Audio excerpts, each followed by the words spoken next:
We're starting our third lecture. This week it's going to be an hour and a half, and you'll have an hour and a half tutorial. I'll start from a recap what we've done last week, because the ideology is very important. And the ideology is when we have a system, okay, and the system has interactions, it has many degrees of freedom, okay, you can think about it as an Ising model or anything else.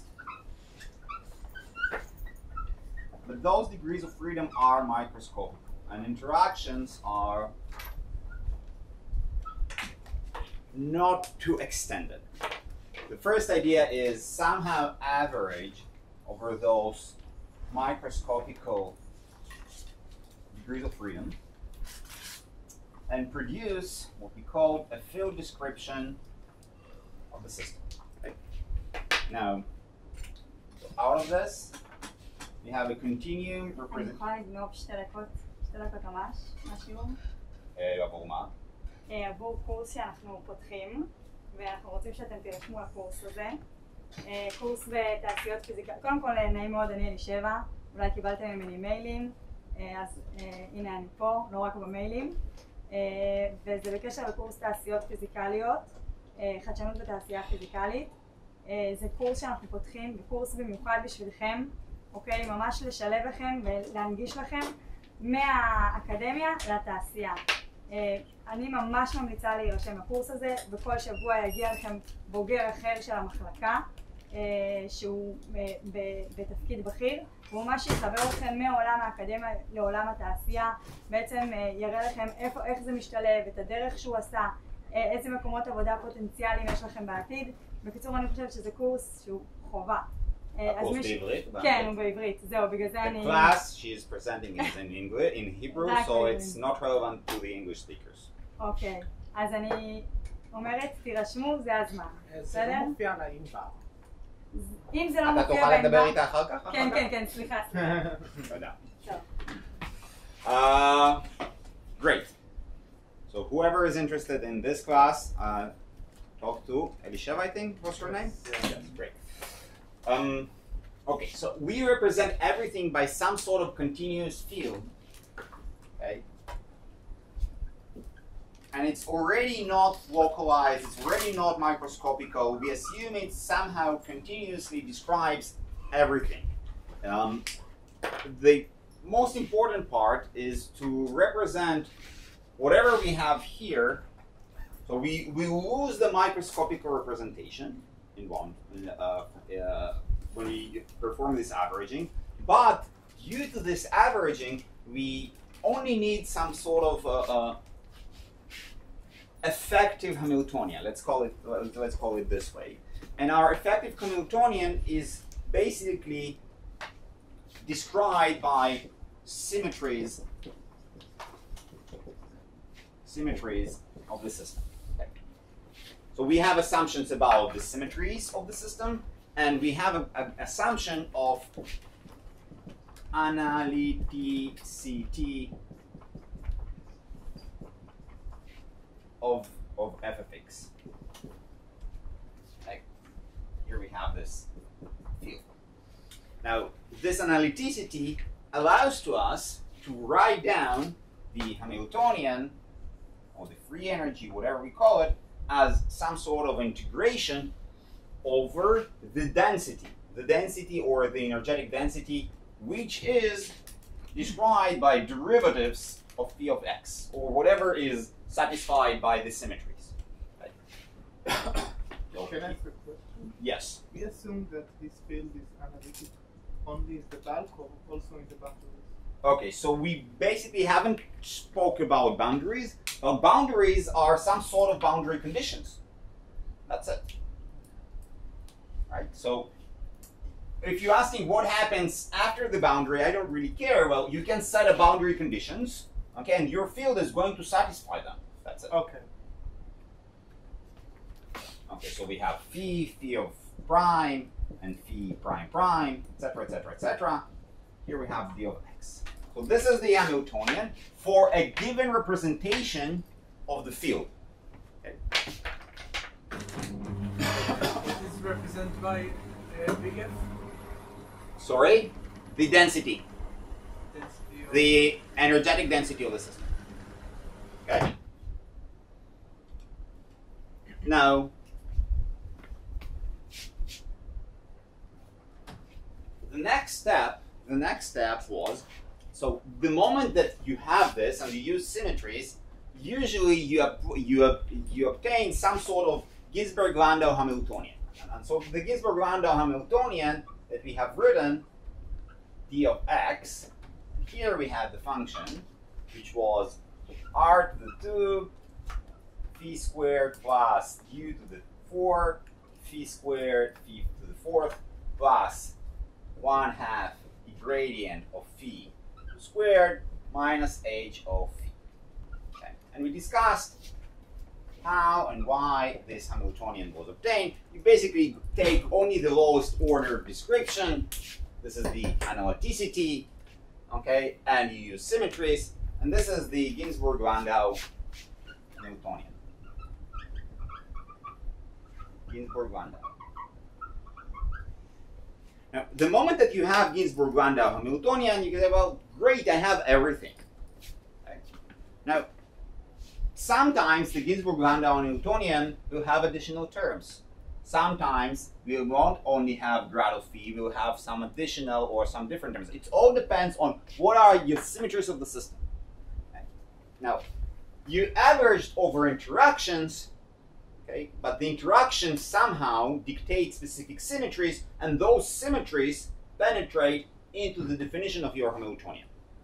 You don't really know to understand exactly what's going on, but you need to understand what are the symmetries in order to put some terms inside or get some terms outside of your Ginzburg-Landau Hamiltonian. Okay.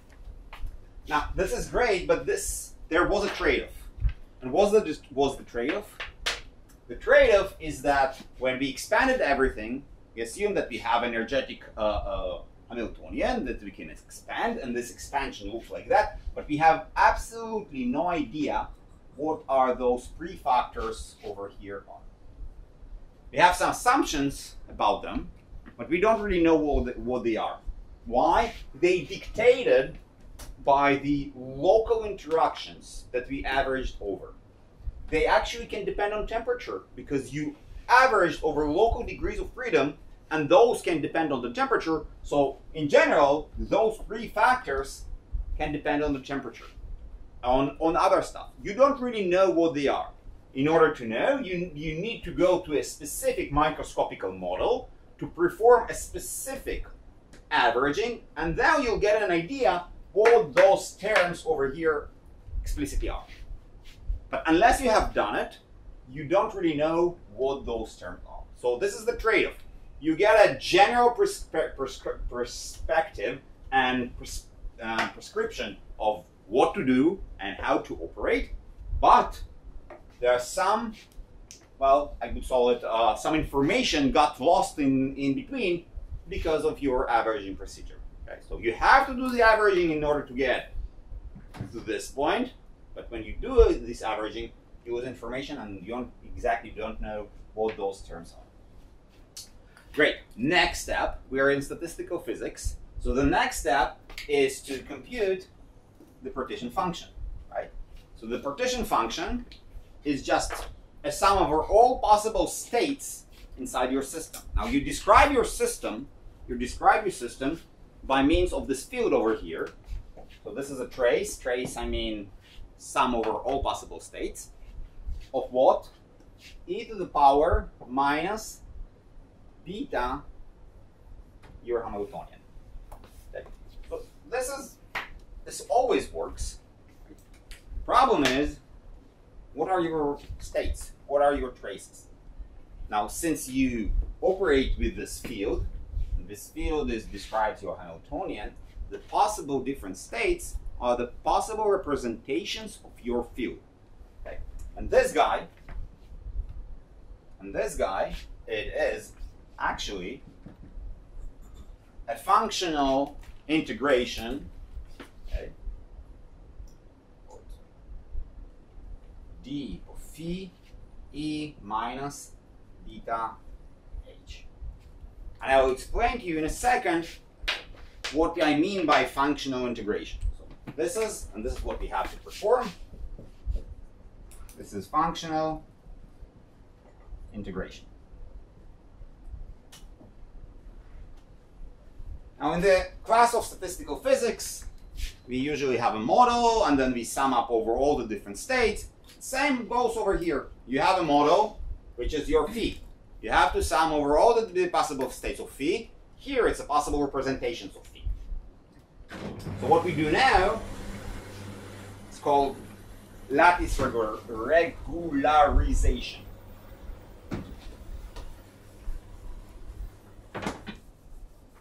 Can I ask the question? Yes. Let me write Okay. what functional integration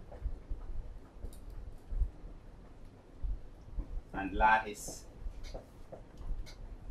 regularization. Yes. So all those calculations with the position function are proved at equilibrium, right?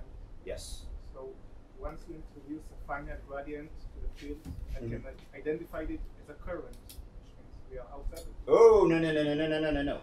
So what phi is your field, okay? And I can have a gradient of the field, but I don't have to have a flow due to the gradient of the field. Okay. So if you're saying, Stas, so the problem is, what do you find a field? It's some sort of your order parameter. If you're saying my order parameter is charge, right? So I have more charges over here, less charges over there. Okay. Now, if this creates a current, eventually, the non-homogeneous solution will disappear. All right? So I'm creating fields such that, well, hopefully there is some interesting solution, but there is always this trivial solution that everything is simply homogeneous. Okay. Now, currents, why I won't have a current? Well, it can be due to spatial representation, or it can be due to boundary conditions. And but you're right, you're dealing with equilibrium situations, and in equilibrium there should be absolutely no currents whatsoever. Okay. And another question: why Yes. is the field not kind of like this? Oh, equilibrium, Okay. right? So we're dealing with equilibrium. Non-equilibrium, there are actually a way to describe non-equilibrium situations using the same formalism. So if we'll have time by the end of the semester, I will describe it to you. It's called active systems and active particles, etc., etc. We'll see if we'll get there, but the formalism stays the same. Okay. Any other questions? Okay, so what is the lattice functional integration and lattice regularization? The idea is very simple, and it's very similar to how you define in a regular integration. So when you have a function phi of x, and this is your function, and you want to perform integration, what do? You basically say, well, I would define some sort of small boxes, right?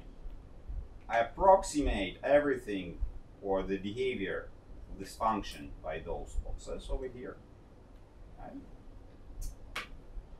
And since integration is computation of the area under the curve, instead of computing the area under the curve, I will compute the area, all those boxes over here.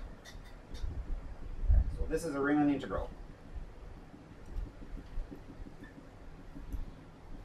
So we'll start with the size of each box is going to be A, and the number of boxes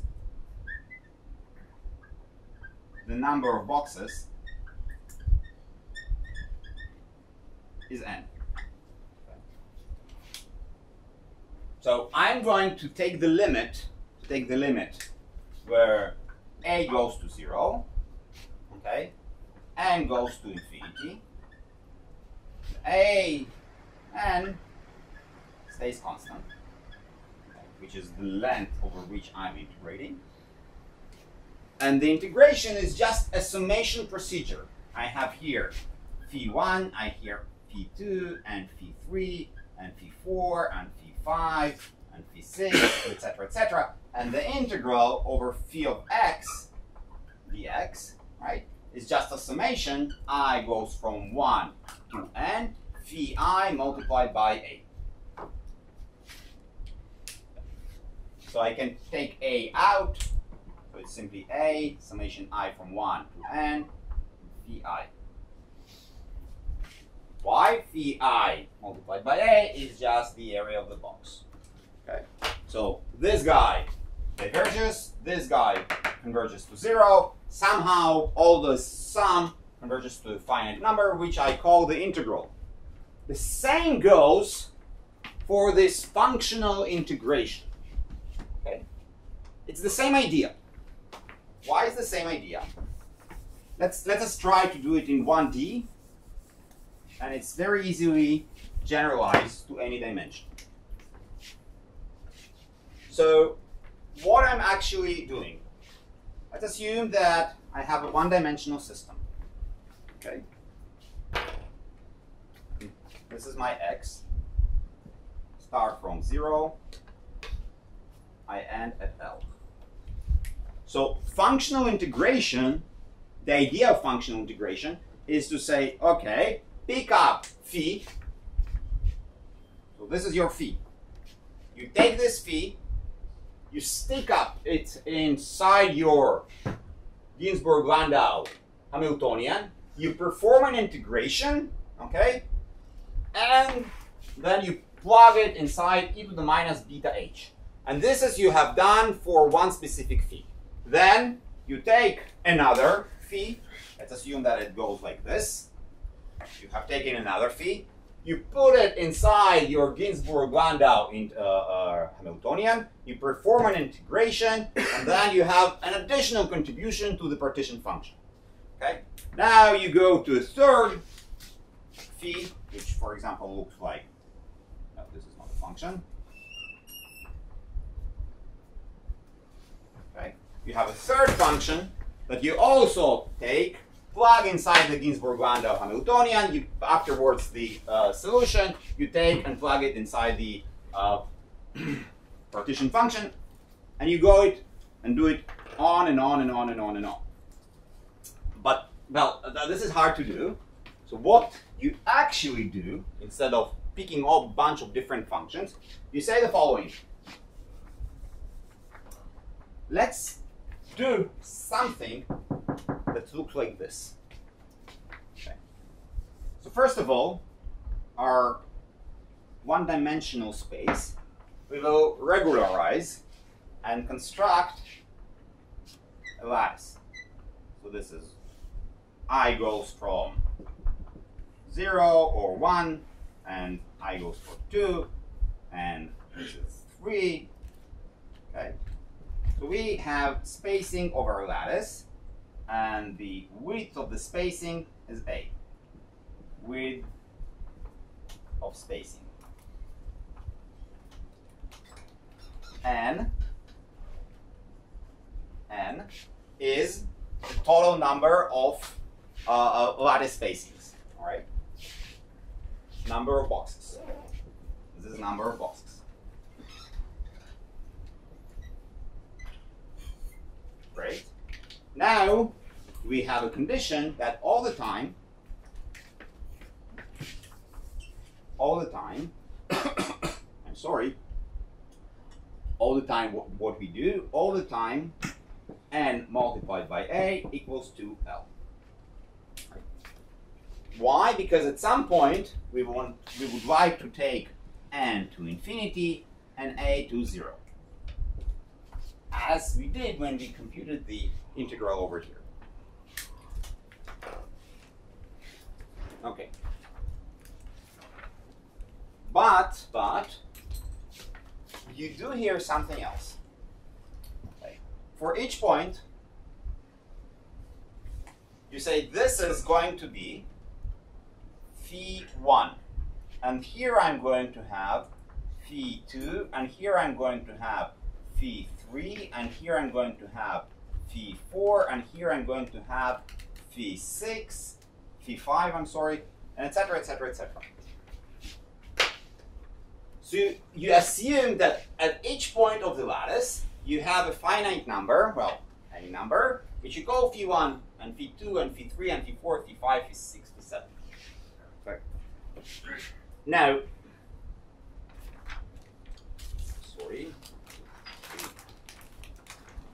So what do you do next? So you have a bunch of phi 4, phi 5, phi 7, etc.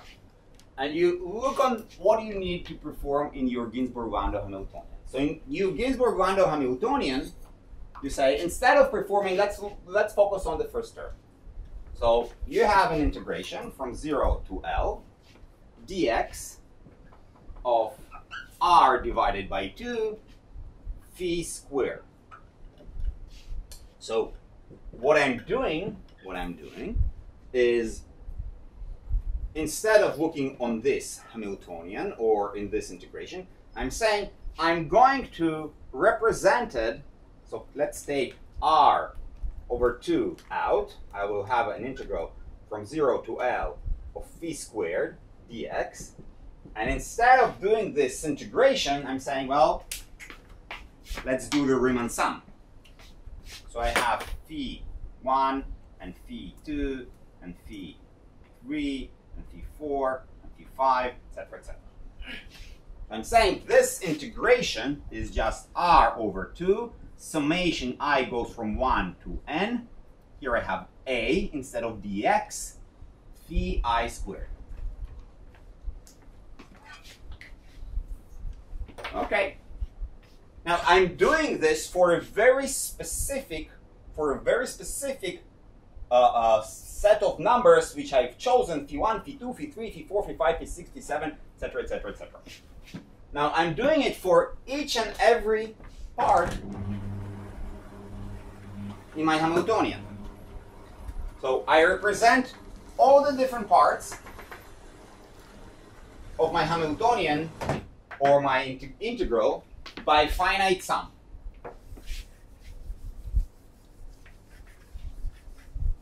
So this is I have instead of integration over this part. Then integral from 0 to L of dx. And here I have u divided by 4 phi to the 4th. This is going to be u divided by 4 a summation I goes from 1 to n of phi I to the 4th. Okay.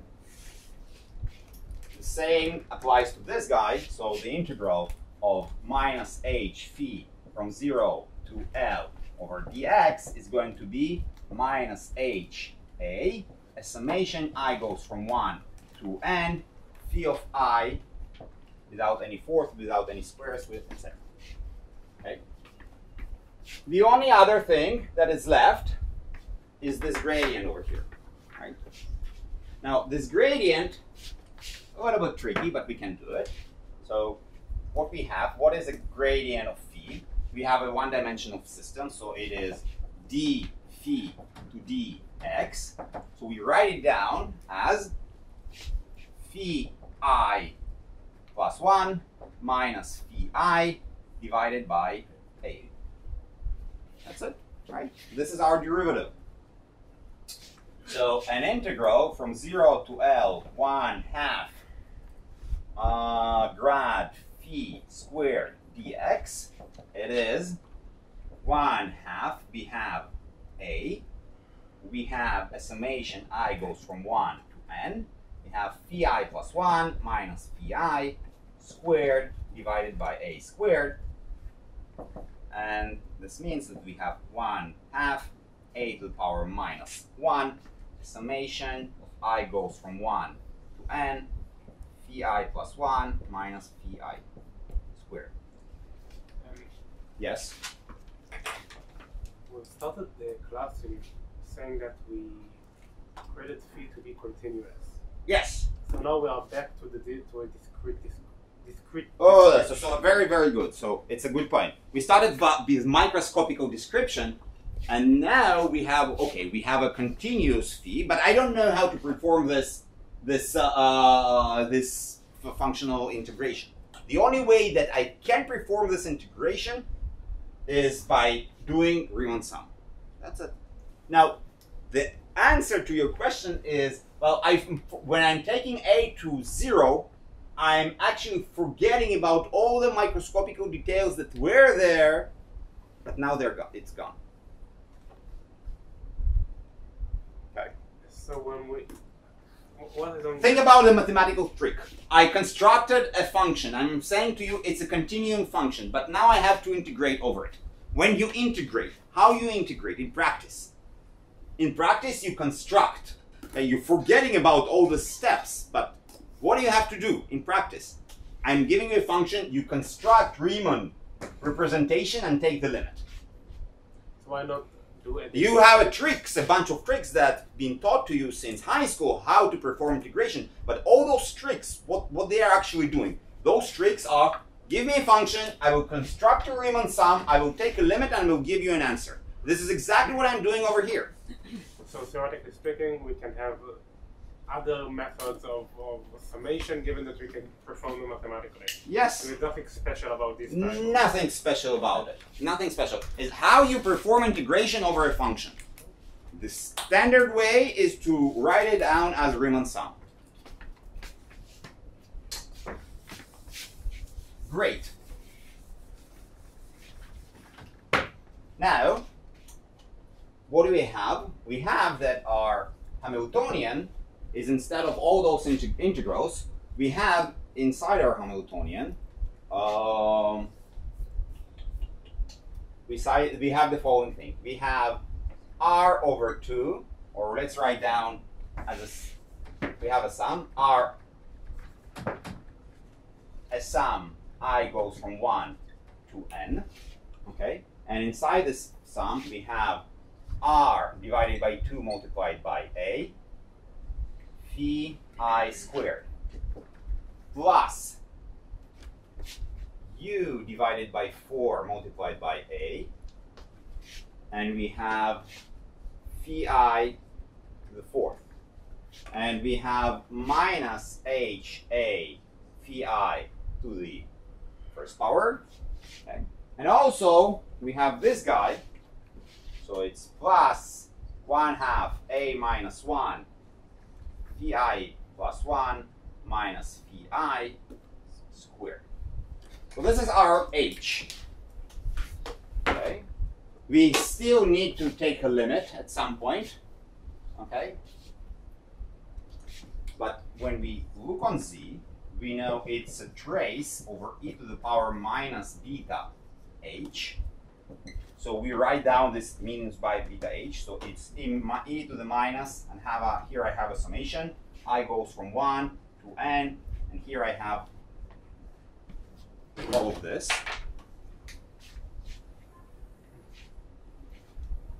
Right? And here I have some sort of summation. But, and this is related to your question a little bit, what are those phi's? Are they bounded? Are they discrete? What are the different values that phi 1 and phi 2 and phi 3 and phi 4 and phi 5 and phi 6 and phi 7 can obtain? Remember, I have to take all the possible representations of all the different functions that live between 0 and L. So this step is to say, well, you have to integrate over all possible values of d phi 1. And you have to integrate over all the possible values of d phi 2. And you have to integrate over all possible values of d phi n. Right? And this is much more simpler. So you have different variables, which are now one-dimensional variables. Instead of thinking, oh, I have different functions, I have to pick this function and that function and this function. So you describe the function discretely, you build a Riemann sum, and the trace over here you perform by summing up, which is against integration because phis are continuous, by all the different possible representations of phi1 and phi2 and phi3 and phi4 and phi5 and phi6 and phi7. Okay?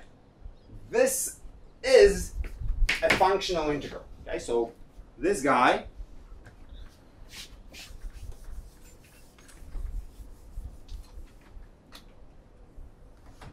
it's an integral over I goes from 1 to n of d phi I e to the power minus beta h.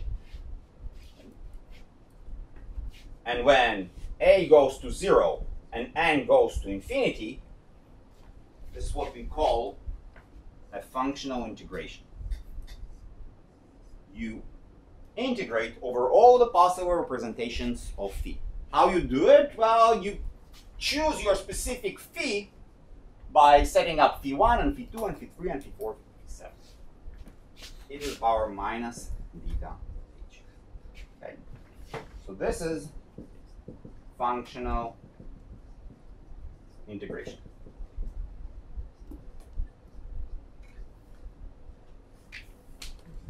Great. Now, how exactly you do it? So, of course, you can construct this Riemann sum, but do we need to do this? To your question, well, it's discrete, it's not discrete. We don't know how to perform this integral exactly for any given Ginzburg-Landau Hamiltonian. Okay. And the approach has always been, since Landau and Ginzburg invented it, but actually it was Landau's idea, is to make some sort of approximation. Okay?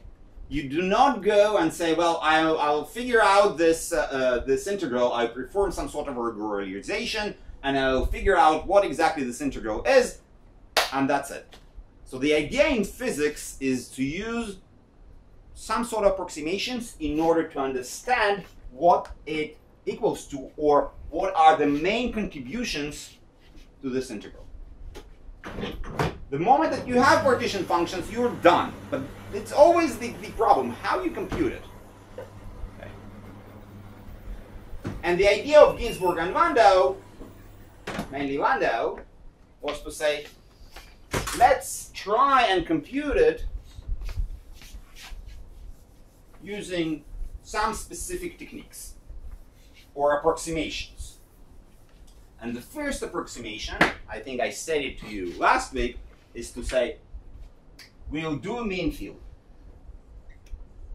Mean field. Now, mean field usually is, when you study it in the undergrad studies, when you look on it on the undergrad studies, say, oh, I have a specific for example, magnetic moment. There are some small fluctuations around it. And this magnetic moment is exactly the same over all different positions of all your different spins. Then you have fluctuations, and you neglect those fluctuations, and here you have mean field. So this is one way to look on it. But more theoretical way to look on it is to say, we see this Hamiltonian, yeah, we can discretize it, but let's look on the Hamiltonian. Hamiltonian is an integral over what? I write down again my Ginzburg-Landau integral. It's r divided by 2 v squared plus u divided by 4 v to the 4th minus h phi plus 1/2 radian of phi squared. Okay. Dx. So this is your Hamiltonian. And afterwards, after you computed this Hamiltonian, you have to plug it into this, well, functional integration, nasty stuff. Okay? D of phi of e to the power minus beta. So the idea of Landau was, I don't want to compute it exactly, and I basically can't. Okay? But I'm a physicist, I'm not really a mathematician. So I'm saying the following thing. I'm looking on this Hamiltonian. I'm saying, well, eventually this Hamiltonian will give me a number. Now, I didn't understand that. Sure. Okay. This Hamiltonian will give you a number. Okay? Some specific number. Okay? Now, the thing is, eventually you have to compute e to the power minus beta h. Now, the larger h is, so you take phi, again, this functional integration. You take phi, you plug it inside, you compute h, and then you go over all the possible phis. Now, the larger h is, the larger your Hamiltonian is, the smaller the contribution to the integral, right? Because if you have large h, e to the minus a large number is a very small number, so larger Hamiltonians, smaller contributions. So you want to take the possible minimal Hamiltonian there is. Now you look on this Hamiltonian, you say, okay, what are the minimum values that I can obtain for my Hamiltonian over here? You look on this term, and it's a positive term. And you say, well, every time that phi, when phi is not constant, okay, grad of phi squared is larger than 0. So any phi that you will take, and it's not a constant phi, okay, will contribute a positive term to your Hamiltonian. It's a positive positive contribution to the Hamiltonian, larger Hamiltonian, smaller contributions to your partition function. And the Landau idea, and this is the mean field, is to say I'll perform some sort of homogenization assumption. Okay. I'll take phi equals to constant. This is my solution. And it will take only those functions. So remember I plotted to you that there are many functions. We go from 0 to L, okay? And this is our phi. And we have to take all the possible functions that there are, okay? And Landau says, well, no. You take only constant functions. Take this, and you take this, and you take this, and that's it. Why? Because any other function, its contribution is going to provide to you additional terms. You don't need those additional terms. You use the bare minimum there is, and that's it. So this is the first step of Landau. But how do you know that? No, you wanted to ask. Okay. But how do you know that the contribution of the derivative is necessarily more meaningful or not contribution? Lack of contribution of the derivative is not, for example, smaller than the actual phi squared. This is the next step. The next step verifies this. Okay. I will get there in a second, but the next step verifies it. Yes? Why don't we use Euler-Lagrange equation? We will use Euler-Lagrange equation. It's more complicated. Okay? We will use Euler-Lagrange equations. This is the next step. And Euler-Lagrange equation will give you that minimal is, well, you can assume that this goes to 0, but we'll get there. Any other questions? Okay. So this is the first assumption, and the question is why it's reasonable, why it's not reasonable. But the moment that you do it, okay, the moment that you do it, what do you obtain?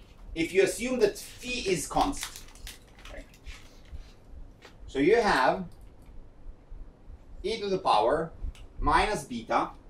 Now your integration over here is over a constant function. This is 0. Those guys are constant. So this is simply minus beta L. Okay, and here you have the your density.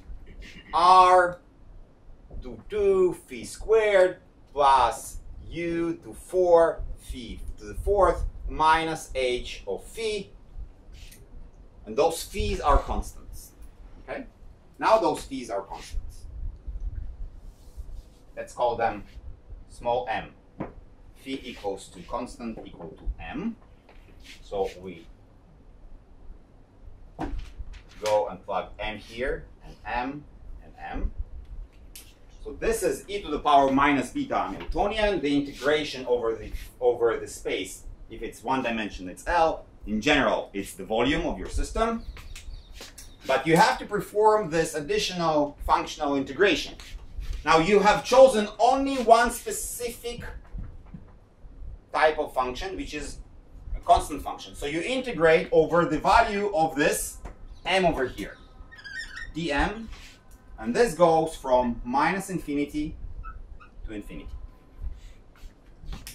Okay? This is your integral.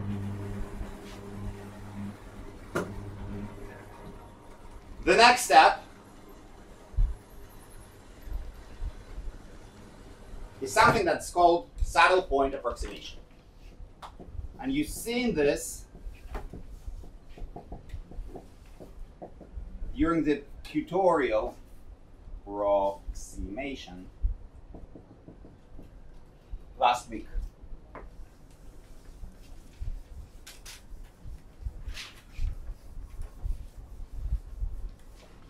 Okay. And what is the saddle point approximation? It's a method for integrating complicated integrals, and there is a formula. Can I ask a question? Yes, you have a question. Sure. What happens if beta is very large or very small? Because if there is a difference between two Hamiltonians, and the limit when beta is going to either 0 and infinity is suppressed, so I don't really care, and this argument is no longer valid. Your system is very large. Your system is always very, very, very large. Okay? This is a very strong assumption, and this is why we cannot do this saddle point approximation. And you are assuming that your system is extremely large. No, but I understand your claim, and it will enter there. The beta will somehow enter there. But the assumption is I have a macroscopical system. The moment that your system becomes microscopical, all the effects that you're talking about become important. There are boundaries that are affecting, etc., etc. But you're assuming that your system is very large. I can see it only after you performing the integral for a constant field. But I'm asking basically in this limit where beta is very large or very low. Okay. The assumption of a constant field is no longer valid, because even if there is a major difference between two Hamiltonian, one for a constant field and one for a constant field, it's suppressed when beta is going to 0. I'll explain to you in a second. Okay. Why it doesn't matter. Okay. All right. So this approximation saddle point approximation in our case is L goes to infinity. We use the form. We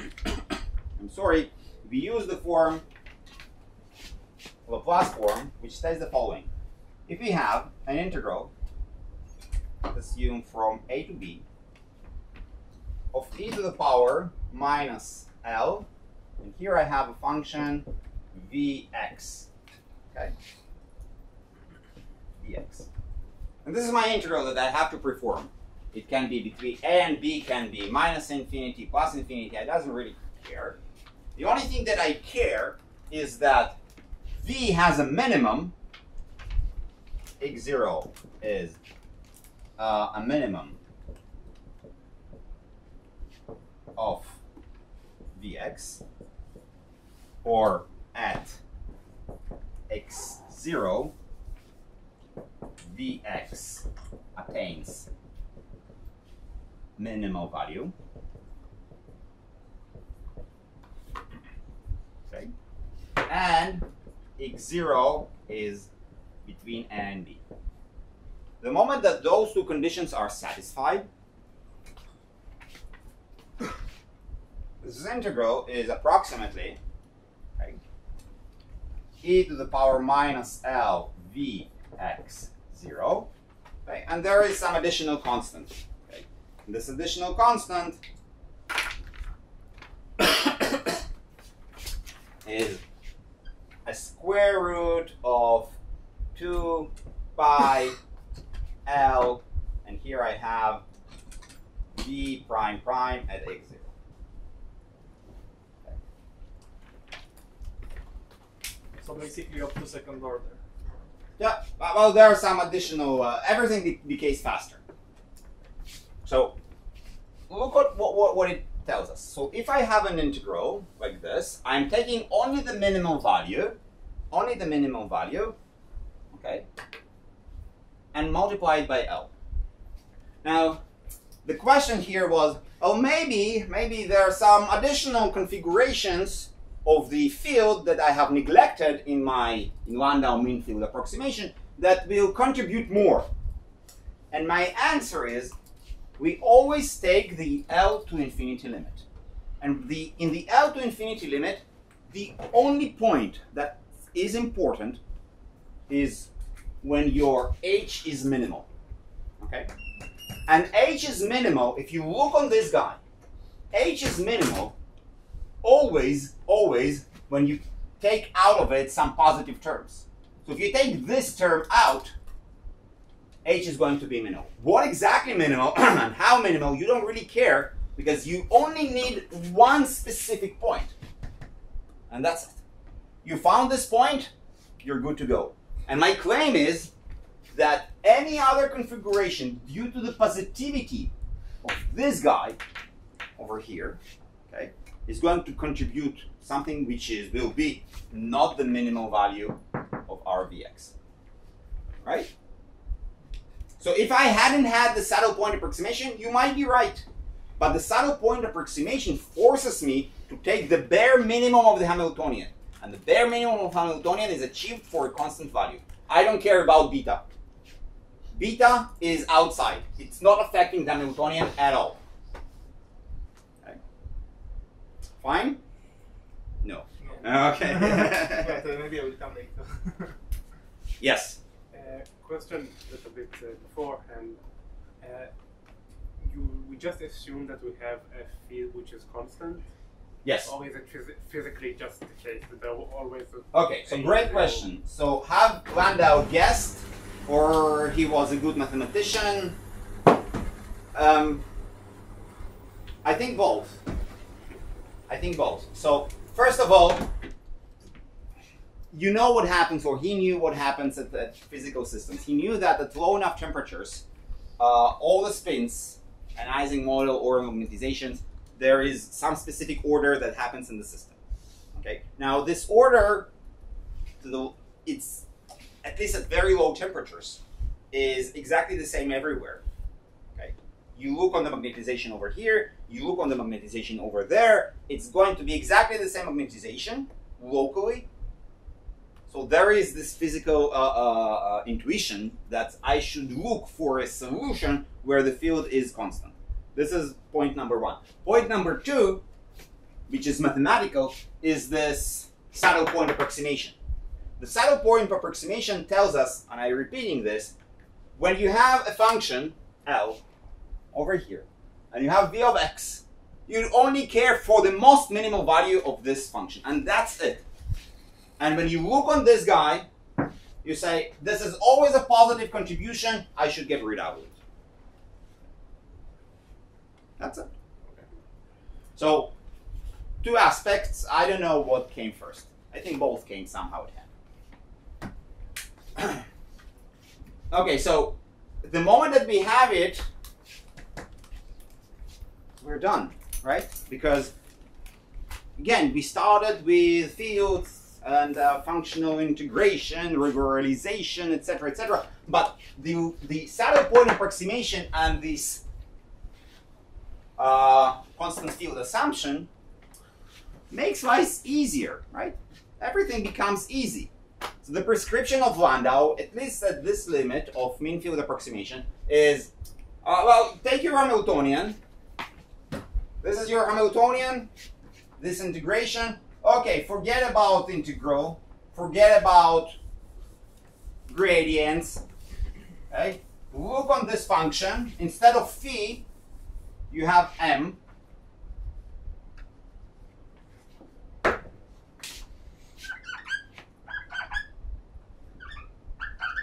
Define it as f of m, and find the minimum of this guy, and that's it, you're done.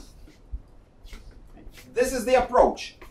You write the Hamiltonian, you do a lot of stuff, you scratch your head of how I'm going to do this, etc., but eventually it's easy.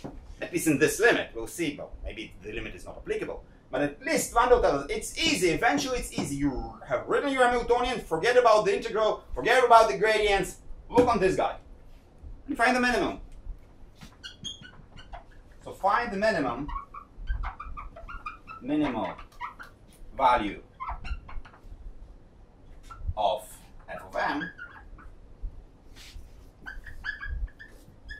and you know, I'm sorry, what is z.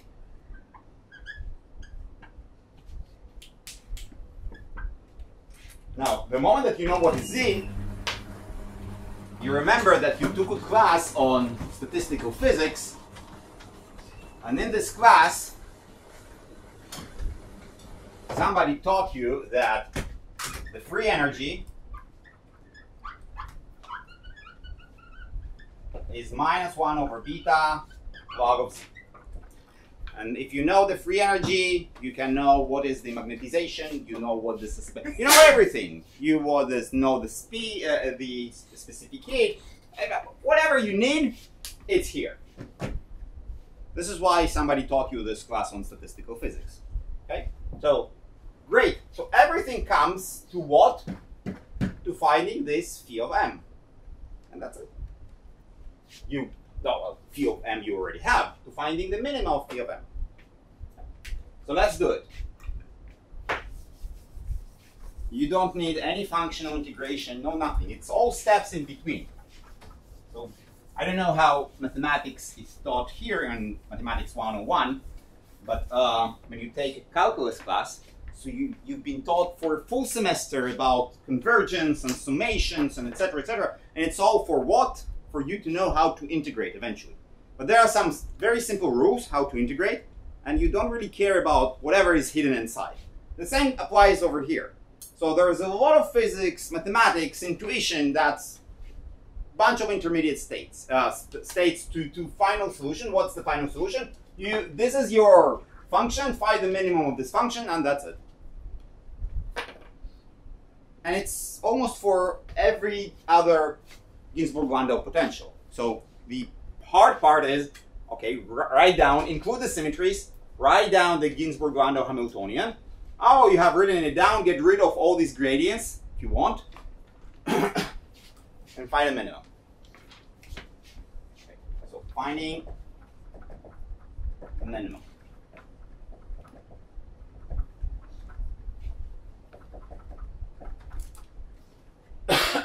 So let's consider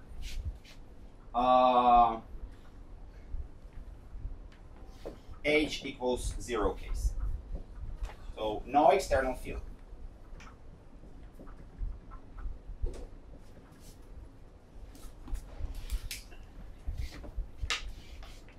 I remind you, this term in the Ginzburg-Landau Hamiltonian arrived from where? It's arrived that we said, oh, we have an external field and how it modifies the energy density inside the system. So when you take H to 0, we don't really care about it. Great, looks rather simple, but there is one problem. And the problem is, Stas, we don't know what R and U, well, we got rid of H over here, but we don't really know what those three factors are. We don't really know. Nobody knows. Why? Because, well, we integrated over a lot of microscopical details, and, well, all those microscopical details are inside those guys. And here comes assumptions of what actually you're doing.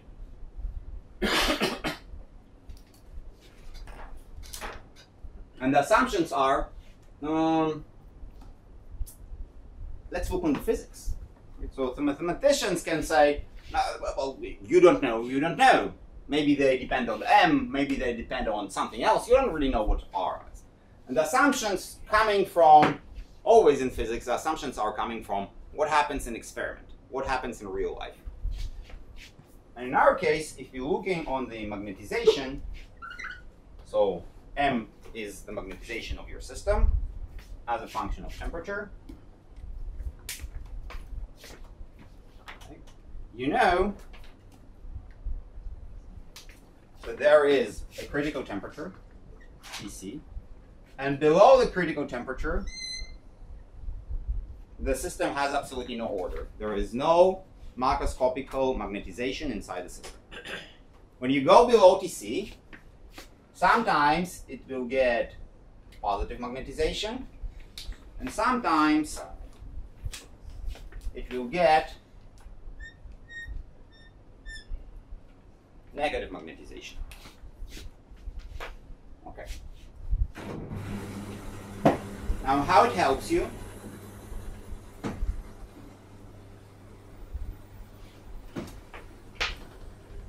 You need to find a minimum of this guy. Okay. Now, forget about h. So you have m squared. You have n to the fourth. Now you plot this. You plot this. So this is f of m as a function of m.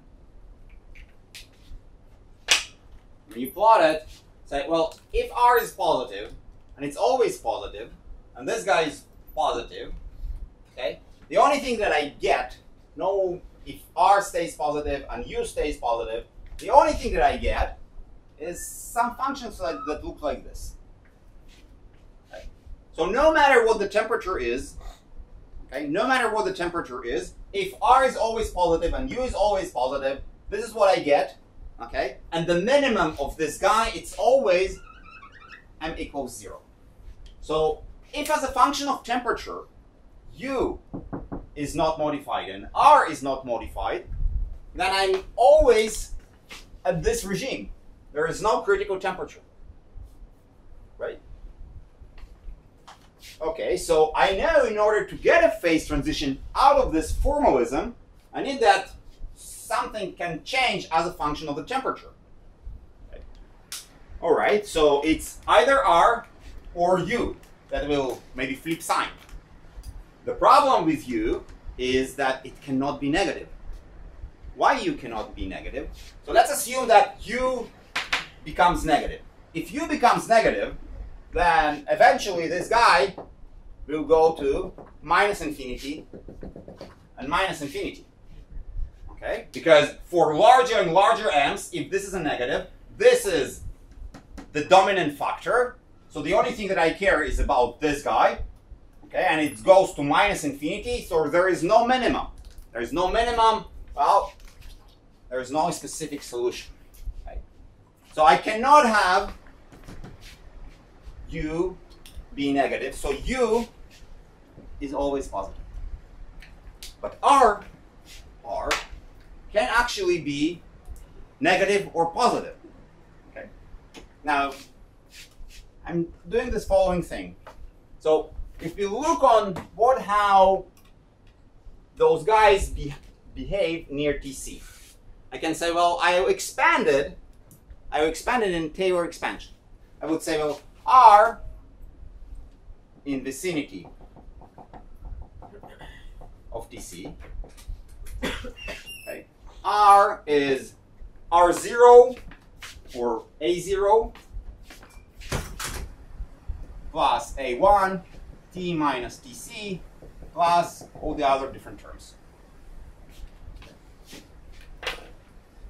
Now, in order to get this solution to transition my physical intuition from no order to ordered state, I know that this part have to flip signs from positive to negative. So in the vicinity of TC, if A0 is non-zero, R won't flip sign. Okay? So it's only when, so why? Because what happens at TC? This guy is 0, all the other expansions in my Taylor expansion all are 0. So if A0 is not 0, it's going to be constant, positive or negative. So nothing happens, right? So in order to get a transition, R, I have to be linear in T minus TC. Okay, so I don't have A0. So I have to find the minimum of this guy, and I'm assuming that in the vicinity of TC, R is A1 T minus TC, and U is approximately U0. It's almost a constant. Okay. Great. So now we already know that R flips signs, U is almost constant. H, we assume that that's a 0. So let's find the minimum.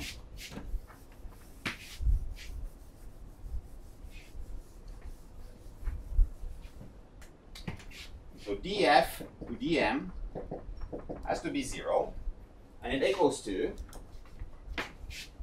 Rm plus um to the third. Okay. So m r plus rm to the fourth equals to 0. Great, we have two solutions, right? One solution. M to the 2 to the second. M to the second, right? Thanks. So we have two solutions. Either m equals to 0, or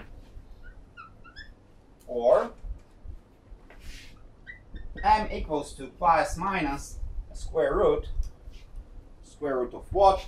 Minus r divided by 4. Now, m cannot be imaginary. Which should be r divided by u, not 4. Ah, it's u. Right, you're right. It's u. And this is also u.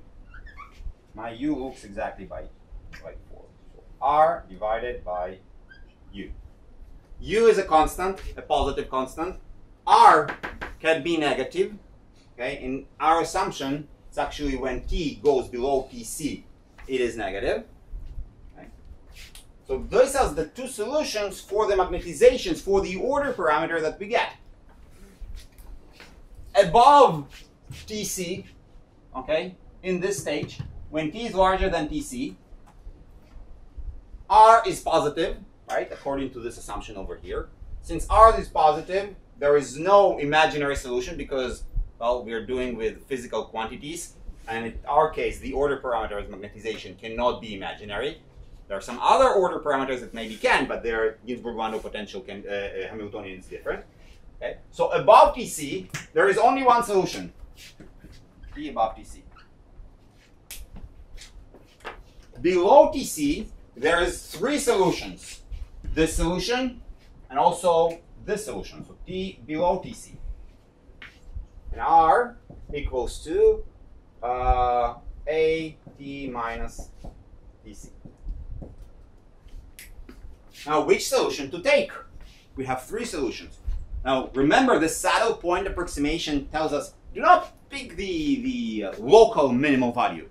Pick up the global minimal value of your function.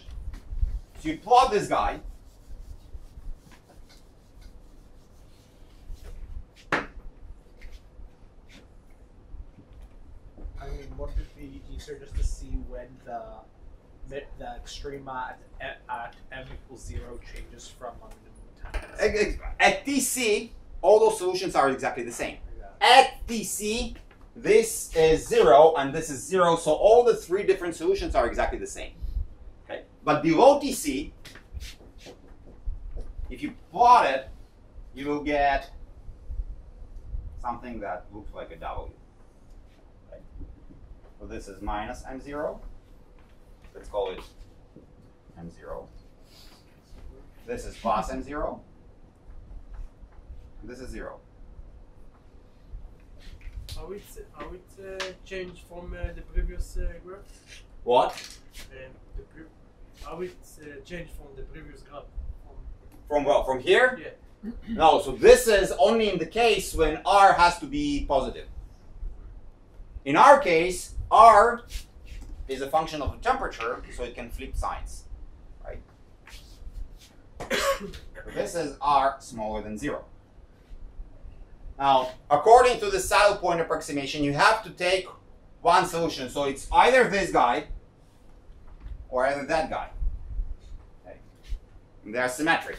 So this is why you obtain all either positive magnetization or negative magnetization. Yes. So even if we pick the 0, 1, any small fluctuation will take you to the other one. You don't pick it because all the method tells you pick the minimal. You're saying what will happen if the system will somehow get over here. We're not talking about this. We're talking about what is the equilibrium situation. And the equilibrium situation, according to what we've described over here, you have this f of m, you pick up the global minimum, you stick it inside, and that's what you use. Okay? Great. What about some other quantities? Okay. Yes, question? Yeah, physically speaking. Yes. If we have like two equal minimum. Mm-hmm. Like so, the other parameter, like statistically. How the system chooses, right? Yeah, how the system. How the system chooses. So initial conditions. Okay. The system chooses according to your initial conditions, and your initial conditions are affected by a lot of things. And if usually there is always a preference to one state over the other. Okay, so what you do, for example, usually, so you have your magnet in some high state or high temperature, you quench it pretty fast to a low temperature. It still have some specific fluctuations that are a little bit more positive magnets than negative, and it's going to choose a positive magnetization. You do the same, okay, for the other magnet, and now you quench it, and there was a preference for negative states. You're going to get a negative magnetization. That's it. Initial conditions, impurities, stuff like that. Other questions? Now, if you want to calculate anything else, oh, you can. If you, for example, you want to go, what else? Magnetization, susceptibility, right? So what is susceptibility? How you address external fields.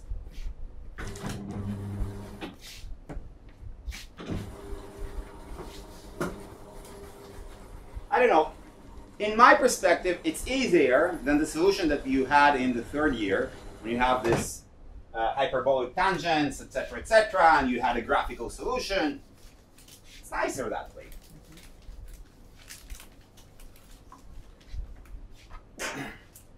Okay, so let's assume that you want to compute susceptibility.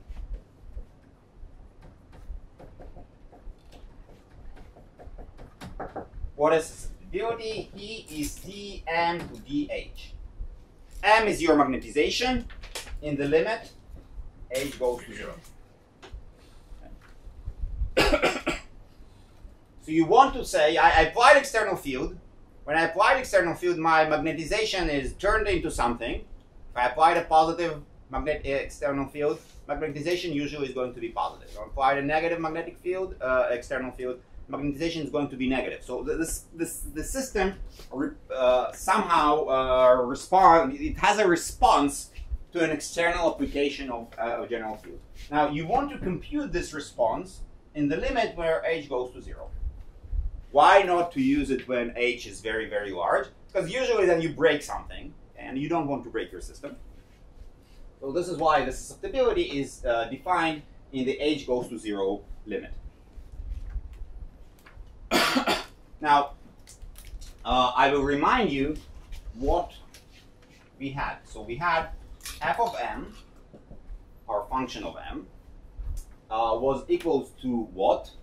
1/2 Rm squared plus 1/4 of u m to the 4th power minus h of m.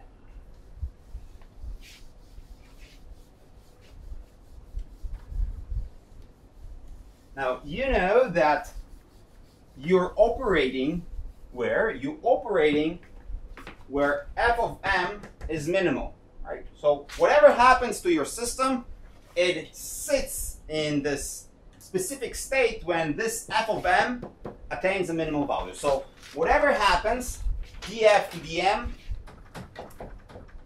equals to 0. Whatever happens. So if df to dm equals to 0, what do we obtain? Let's take a derivative of this guy. Now h is not 0. We will take the limit of h goes to 0, but right now it's not. So df to dm, we have r to m plus u to n to the 3rd minus h equals to 0. Okay. You know what? Let's take another derivative with respect to m. Why? Because I know that he is dm to dh. So he minus 1 is what? It's dh to dm. Okay. So when I'm going to take another derivative of this equation, and this defines my state, with m, I'm going to obtain this he, or actually he to the power minus 1, this susceptibility. Okay, great. So what I'm getting r plus 3u m squared minus dh to dm, and dh to dm, it's he to minus 1. Equals to 0, and I'm saying that e to the minus 1 equals to r plus 3u m squared.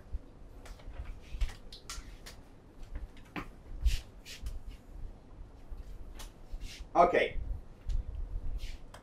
Now we have two different limits for this guy. So first of all, why? Because, well, r is actually very simple. In the vicinity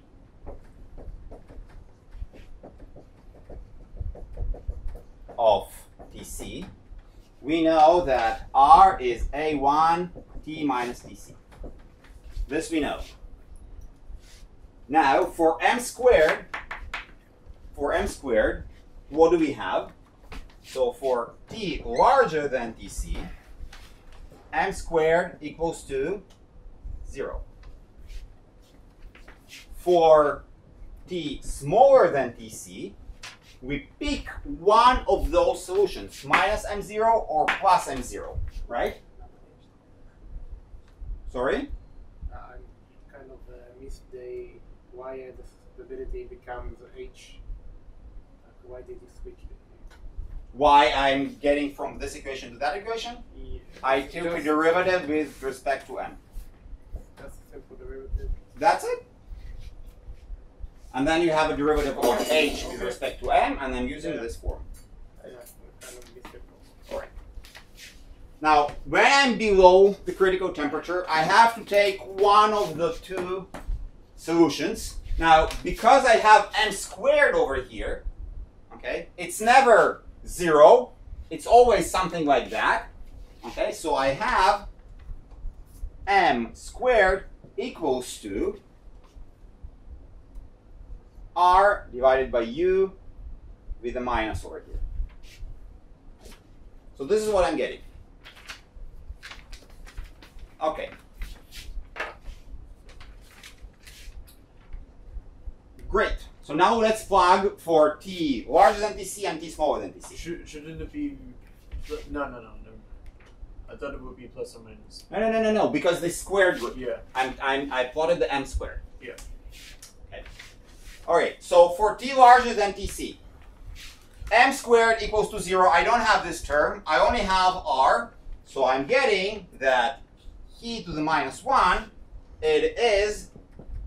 Where is r? It's a1 t minus Tc. Okay. Okay. Now, for t smaller than Tc, t minus 1 is, instead of r, I'm plugging what? a1 t minus Tc. Okay. Now I have plus 3 multiplied by u, multiplied by, I have minus, instead of r, I have, let's write it down over here, so it equals to a1 t minus Tc, this is instead of r, plus 3, I'm plugging u, and I'm plugging, instead of m squared, minus a1 t minus Tc divided by u.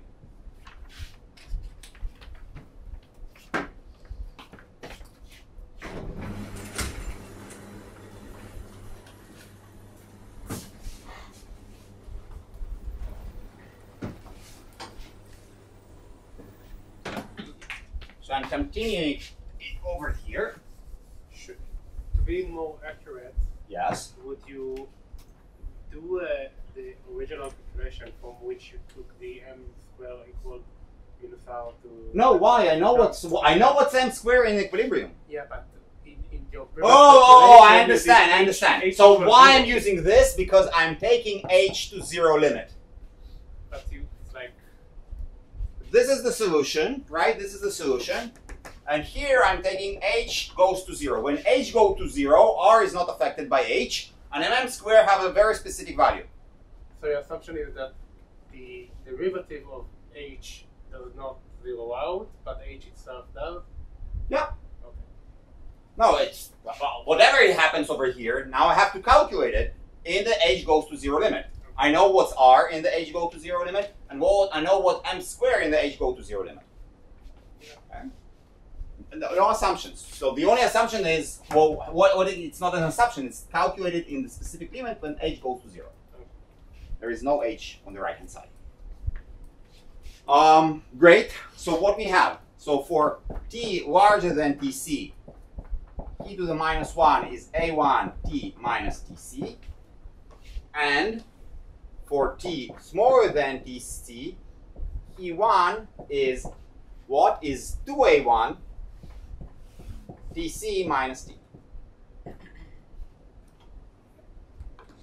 And if I want to write it down properly, it equals to 1 over a1 t minus tc, and here this is stability equals to 1 over 2 a1 tc minus t. So the susceptibility is diverging at tc. Your response has a divergence. Okay, so let's assume that this is your key, and you plot it. And this is your temperature. This is TC. Yeah. And those two guys diverge exactly at TC. Wait, shouldn't it be negative 1 over 2a1? Oh yeah, I see. Swap DC. Yeah, this here t minus tc, here tc minus t. The response has to be positive, right? The response has to, you apply the field, and the system goes in the direction of the field. There are systems where the responses are negative. Usually they are out of equilibrium systems. But most of the systems, you push the system to the left, it goes to the left. You push the system to the right, it goes to the right. You try to create a magnetization, it follows your instructions. Usually, there are some systems that do not do that. Now, what it means, this divergence? The divergence means that at TC there is a notion of magnetization. Okay? So what happens over here for T larger than TC? You apply a field, the field is 0, you have no magnetization. You apply the specific field, and the system follows you. Somewhere over here, something else happens. Okay? Why? Because the system is on the verge of creating order out of itself. Why over here it's not just infinity? Because there is already an order, right? So there already a magnetization. So you apply additional field, well, this magnetization becomes a little bit larger. That's it. And a very peculiar divergence exactly at the critical point. Great. Now there is also a way to compute heat capacity and other functions. This is somehow related to, maybe you heard about universality classes and critical exponents. I don't want to go into the description what critical exponents are and what are the universality classes are. I will describe it to you later because I'm still trying to describe what is the mechanism here. The outcomes, if they're correct, not correct, how they fit experiments, we'll discuss it later. So for now, for me, it's just how you solve a problem with interactions. You average, produce Ginzburg-Landau Hamiltonian, perform integration in very specific fashion. You assume homogenization, you do saddle point approximation, you find a minimum of a specific function, and that's it. Okay? This is the machinery. Are the outcomes correct, not correct? What else can we do? We'll discuss it later. Now, 2 points before we wrap up this class today is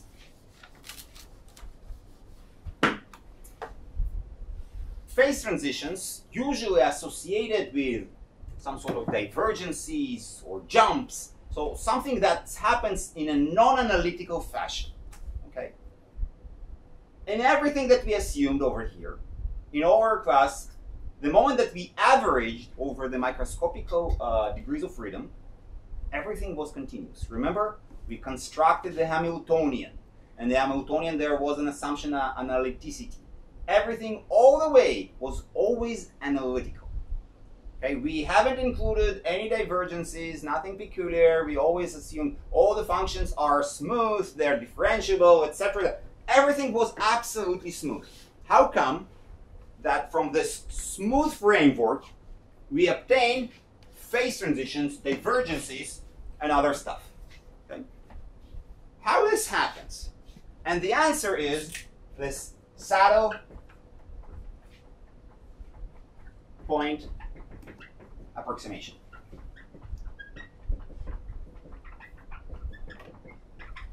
This is not an analytical procedure.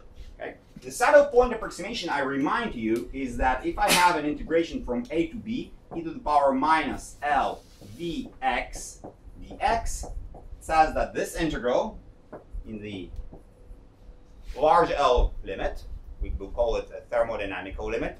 We assume that everything is described by thermodynamics. It's everything large, a lot of molecules.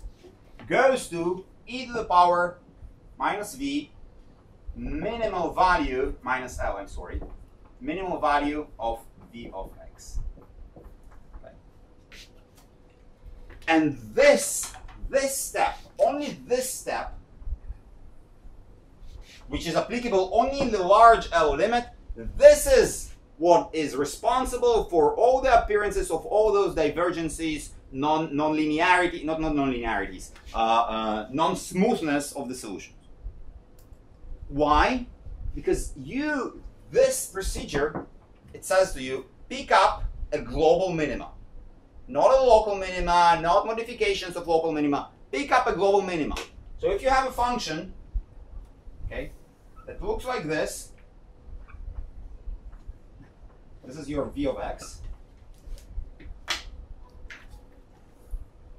This is your global minimum, x0. Okay. So when you perform this procedure, the result of the integral, this is v of 0. The result of the integral is going to be e to the minus minus L Vx0. This is the solution for the partition function, and that's it. Now, everything is smooth, right? You modify something, you apply the field is small, you modify the temperature, everything smoothly goes from one representation to another. But what is this representation? The smoothness is applied to your function. Your function is smoothly changing from one specific picture to another specific picture. Okay? So somehow by modifying the temperature, by modifying pressure, by modifying extensive parameters, I came to the solution that my v of x, now, so it started like this, it modified to something like this, and then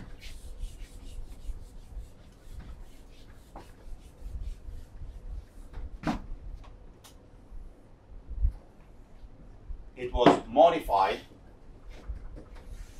to something like this. Now, this change from this situation to that situation is very, very small. And the transition for the potential, for the Ginzburg-Landau Hamiltonian, it's completely smooth. We haven't broken any smoothness over here. Okay? But this criteria says to you, pick up the global minima. The global minima was over here. So this is x0, this is x1, you still pick up x0. You change your parameters a little bit, those minima adjust themselves a little bit, and the system has to pick x1. And the solution is e to the minus L Vx1. And that's it. And you have a transition, which is a jump transition from x0 to x1. And the transition can be continuous or discontinuous. It depends on your Hamiltonian, right? It depends on your Ginzburg-Landau Hamiltonian. If your Ginzburg-Landau Hamiltonian is a nice function, when the minima shifts a little bit or splits, oh, nothing bad happens over there. But if your Ginzburg-Landau Hamiltonian has several minima, right? And we used a very simple example, but there are some there are Ginzburg-Landau Hamiltonians that have several minima. And what you do is, due to the modifications of some of the parameters, one of the minima becomes more dominant. You have an abrupt change, and you have a phase transition. Okay? And it only works due to this Laplace method of saddle point approximation, which holds only in the large L limit. Yes? So now you want to ask if there is like an LC, a critical size of the system, which is, I can see it. Oh, no. So a 1 meter chain, of course, I'm going to say. No, the answer is, so there are additional terms. And the question is, what happens when I take those terms into account? It's not about critical LC. It's about that there's always additional terms, and those additional terms can be large or they can be small, and depends on parameters of your system, on the size of L, and etc., etc. There are corrections. I haven't told you about the corrections. So who teaches this year the methods of mathematical physics? Nadav. So Nadav will tell you all about it. But there are additional corrections. And if you take them into account, you'll see the effects. Okay? So if your system is not big enough, okay, you're not going to see a real divergence. You're going to see something else. Okay. Now the last point before the break is the following. We assumed, so remember, we used our mean field approximation. Mean field approximation. Okay. In this mean field approximation, what we had two steps. First step was to look on the Hamiltonian, which was an integral over dx over r by 2 phi to the fourth plus 1/4 of u of, this is phi to the second, phi to the fourth, minus h of phi plus 1/2 gradient of phi squared. Was the first step was to say, oh, look on this function. When this Hamiltonian is going to be minimal, the most minimal value, and the assumption was, well, let's get rid of this guy, right? Because it only adds positive contributions. Okay? So I will get rid of out of this guy. I don't need it because afterwards I'm also going to perform a saddle point approximation, and that's it. But sometimes, but this is a pretty simple Ginzburg-Landau Hamiltonian. Sometimes your Ginzburg-Landau Hamiltonian is going to be more complicated. Okay, it's going to be more complicated. And when your Ginzburg-Landau Hamiltonian, it doesn't look like that. It looks differently. Okay, what do I mean by differently? So there are some specific terms in the Ginzburg-Landau Hamiltonian, and so let's write down. Let's assume that your Ginzburg-Landau Hamiltonian is some function of d of x, fx, x prime, or phi prime, right? And x. This is how it looks like.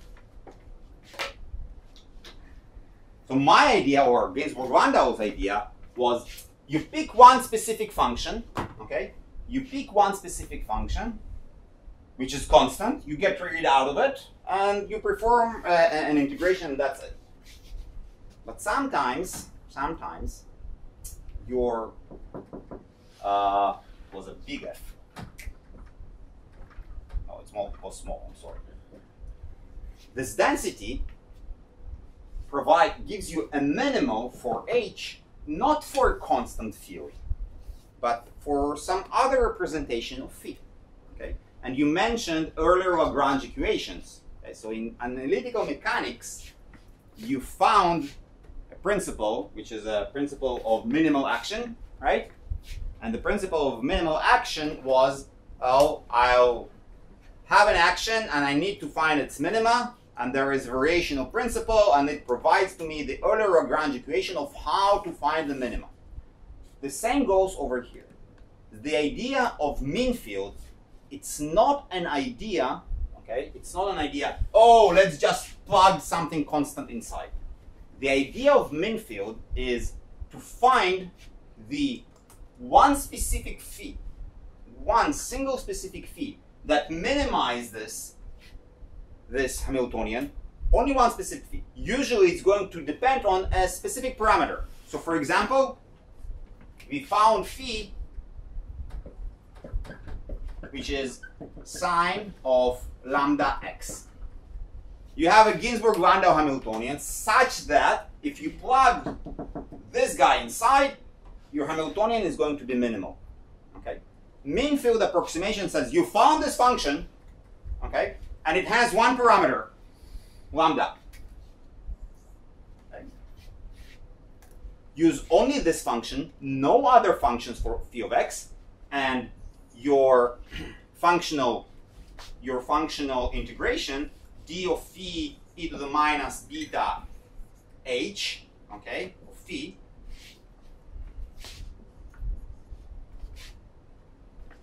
Instead of that, compute d of lambda e to the power minus beta h of sinus lambda x.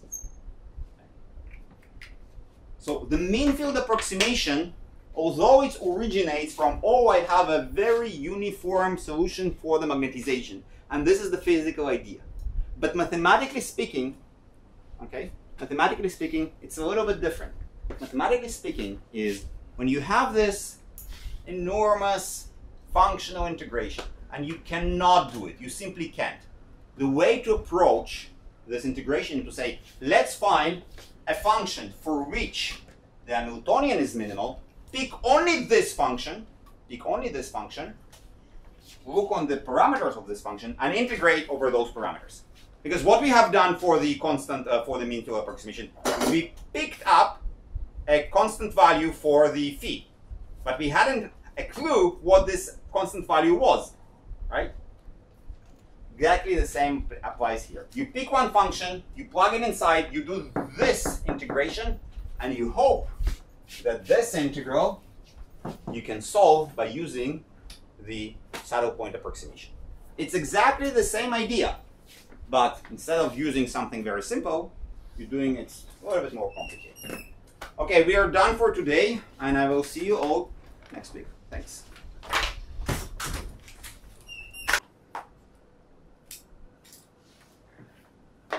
Okay.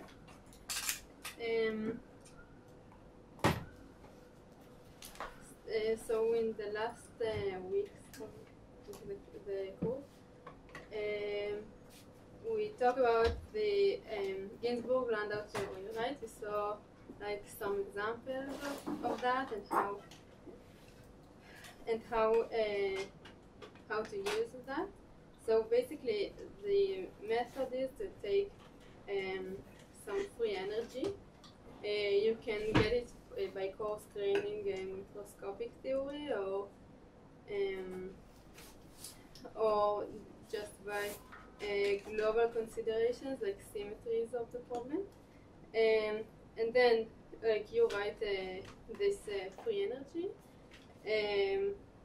You have an order parameter, you do mean field or saddle point, which is to find the minimum of this free energy, and from this you get like everything you need to know about the system. So today we're gonna do an example of liquid crystal.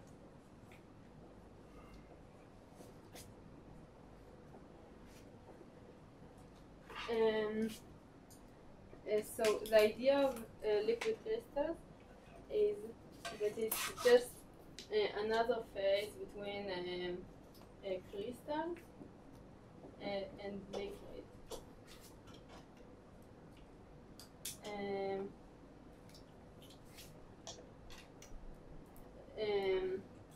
So in crystal you have molecules that are really organized in some structure, and in liquid you have molecules that are in some like soup.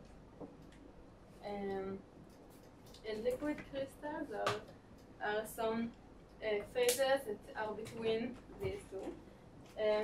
The molecules have to have some shape that is not symmetric. It can't be like a round particle. And we will talk about the nematic phase, where they are not organized, but they have some direction, some like average direction, something like this.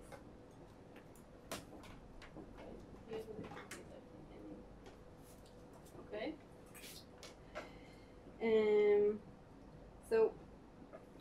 So in the nematic phase, they have orientational order. They have like some direction n, and it's called the vector. And we won't get into the details of this model, like the microscopic details. We just do a Ginzburg-Landau theory for that, okay? Okay, and important thing to note is that the molecules, they don't have a direction. Like there is no this direction or that direction. There is no difference between. It's called head and tail symmetry. Okay, so now we will talk about the symmetries. So like in the Ising model or the standard Ginzburg-Landau theory, there is a translation invariance or rotational invariance, which means there is no preferred direction for n. It could be any direction, and it could go this way, this way. It doesn't have any preference. So this would be goes to some rotation of R. And there is also the head and tail symmetry, which means n goes to minus. There is no difference between them. Okay. So this is what's special about this nematic phase. And okay, we will focus on this transition between the nematic and the liquid phase. So usually it's called the isotropic phase. Okay, because here there is no clear direction whatsoever. Okay.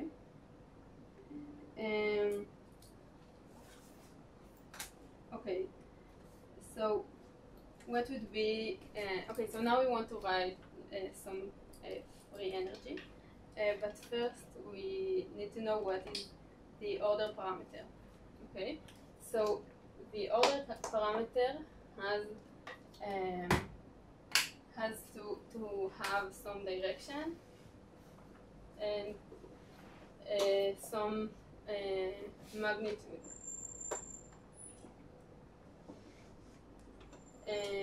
Because it could be that all the molecules are facing exactly the same direction, and then the magnitude would be high, or they could be variating, so the magnitude would be low, and in this phase it would be 0 because they have no direction.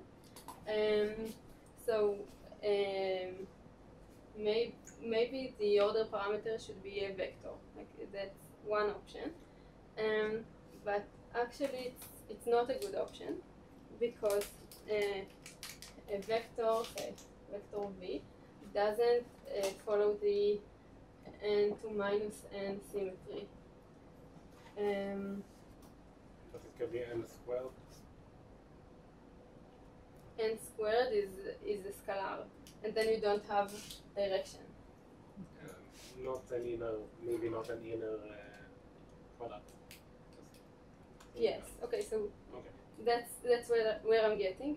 So a vector doesn't follow this symmetry. So the direction would be lost in the free energy, like with the magnetization. So the order parameter would be a tensor, like you said. Okay, so the simplest tensor would be Ni and J multiplied by some magnitude.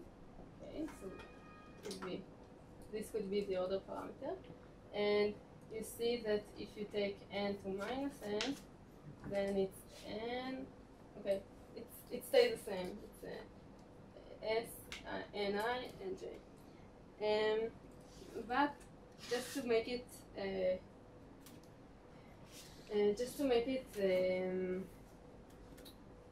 I don't know, simpler, we want it to be also traceless.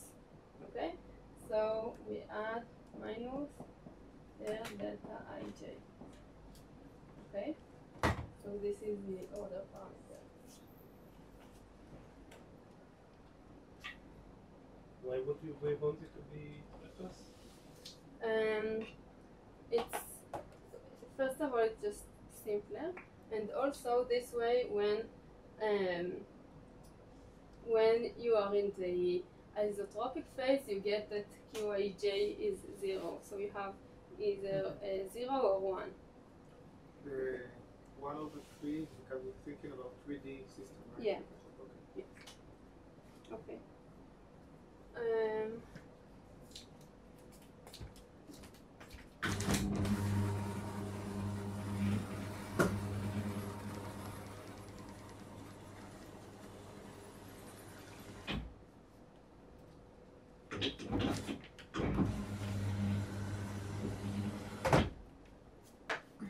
Okay. So now we write the free energy. Okay.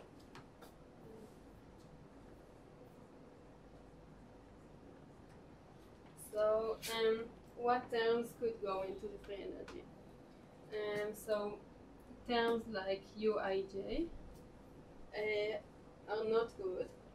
First, this is a matrix when we need the free energy to be scalar, and also it's not rotationally invariant. Okay, so the only one term like Qij, one term that we could have is Qii, but this is a trace Q, which is 0. Okay, so no one term.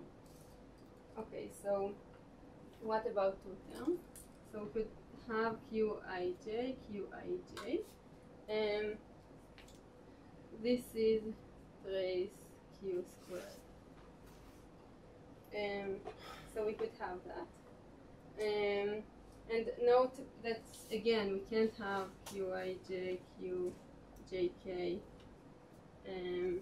for example, because again it's a matrix. Okay, so this is no. So we could also have like multiple of 3 Qs, and we keep up to 4 Qs. Okay, so we would have. I'll just try the free energy.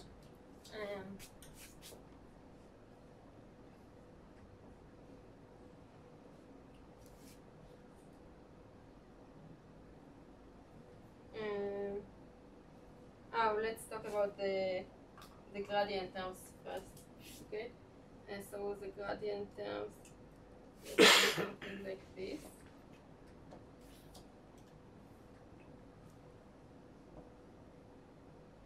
Okay, so first order terms are not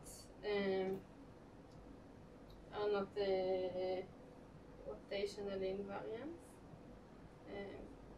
because you get the minus out. So the first allowed term is again like in the magnetization, it's this term squared. Okay, so now I'm writing it down.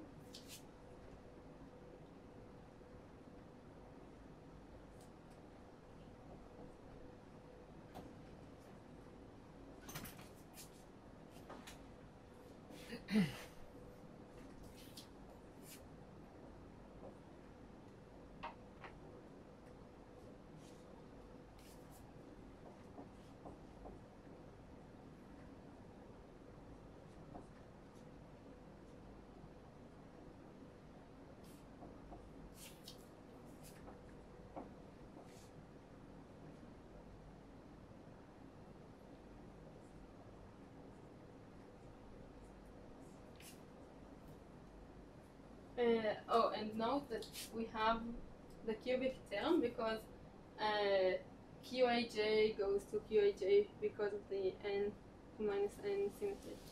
Okay, so it doesn't break the symmetry. Okay, so this is very similar to. Yeah. Why aren't there for like here in the third term you have exchange of indexes, right? This. But you can make more exchanges, right? More permutations between the ij's. Like you can have ijk, like to have a full set. Yeah, I can have ij, q, jk. Yeah.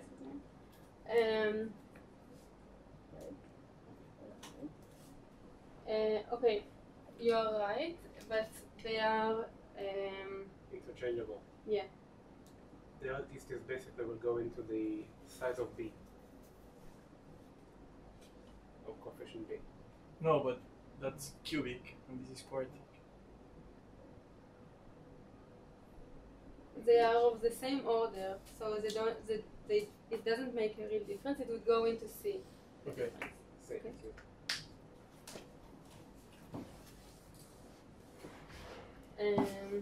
Okay, so it actually looks pretty similar to the magnetization free energy. But we have all the fields, so we have all the tensors, so we have to do everything carefully. Okay. So now we will do the mean field.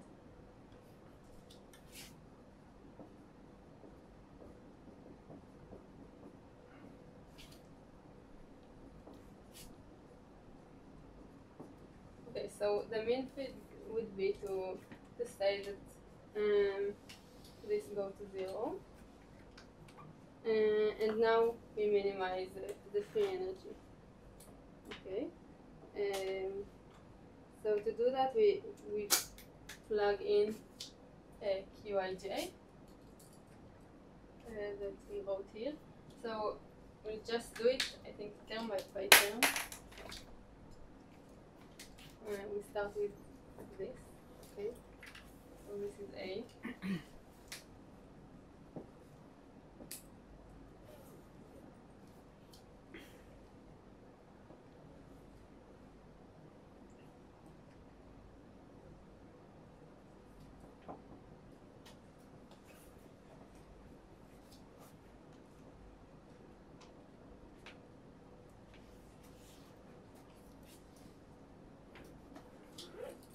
Okay, so now we have to open up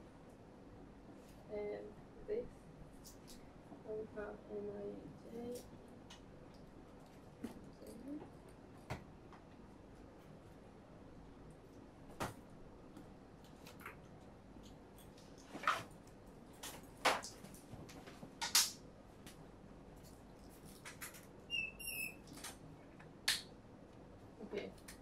So this gives 1 because it's a sum over ni squared. Okay, so size of n, and this also gives 1.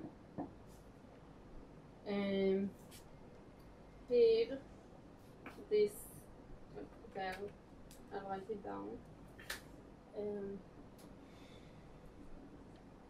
Here we have this delta ij makes it ni and I, and then again it's 1. And here it makes delta. One of the delta causes the second one to become delta ii, and then this it's 3. Okay, so this is 1.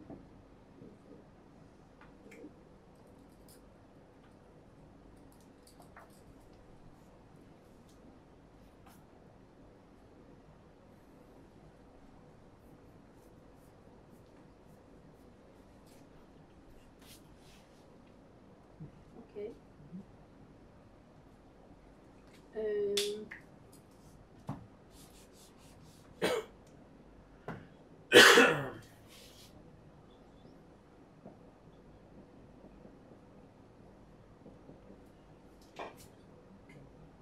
Shouldn't it be 4 over 3?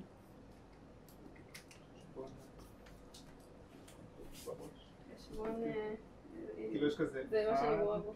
1, 2 שליש, שליש, ועוד עוד שליש. 1, ועוד 1, 4 פספסתי את ה... Right. But I think it should be...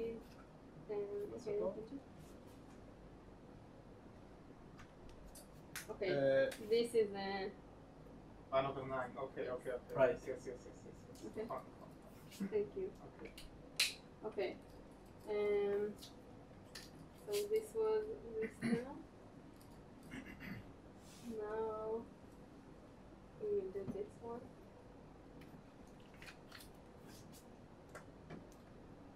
I think that's not enough space, so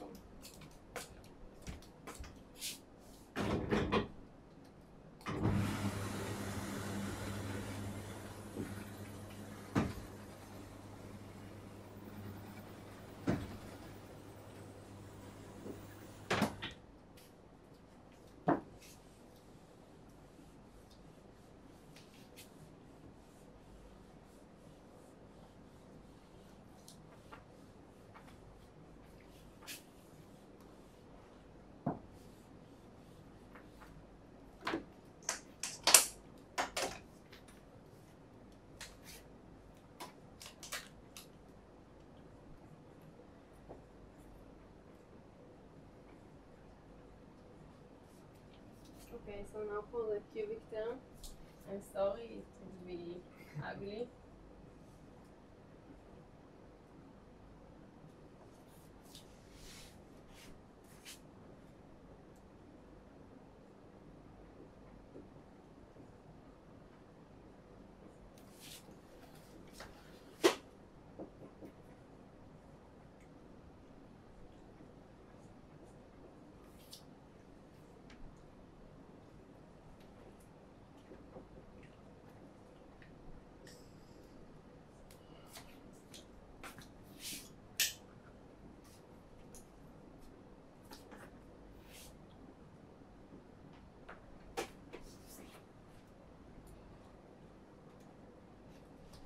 Okay, so this is the first term in each,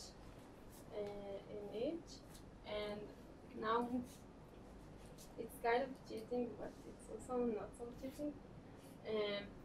We get terms that, okay, I'll do it once, and then I'll...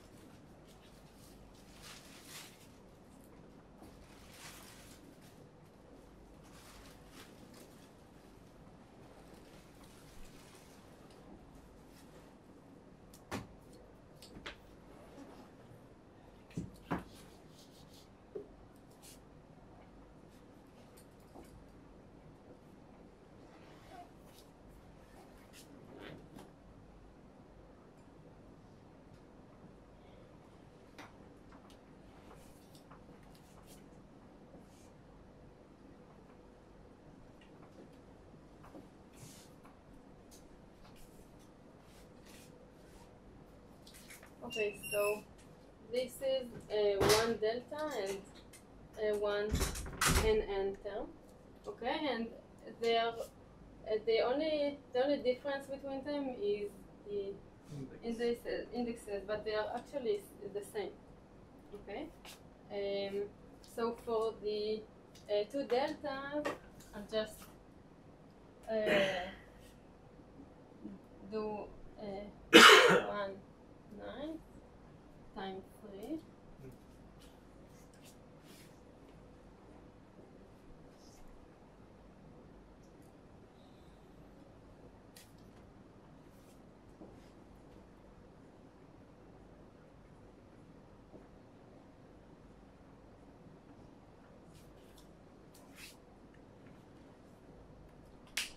Okay, so this is again, it's 1 1 1 1. Okay. So this is 1. And now this one, do it on the side. Okay. It's delta ij and j and k and I. So this is 1. And the delta gives ni, which is again 1.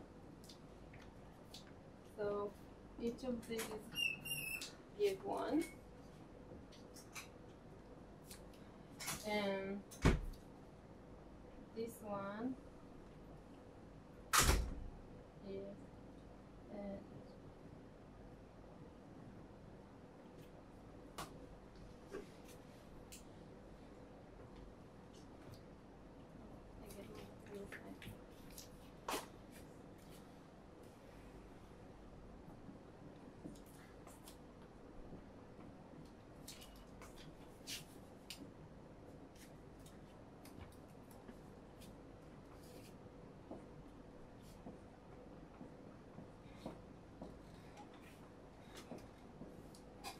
so you apply, say, this delta, okay?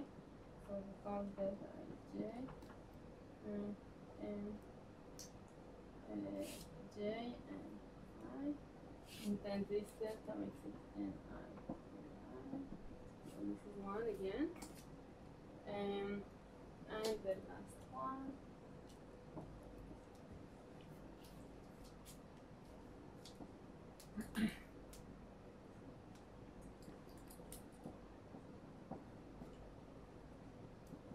So apply this.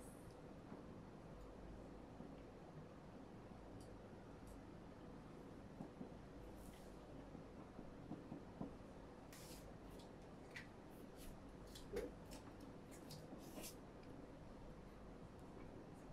So 1 minus 1/3 minus 3 and plus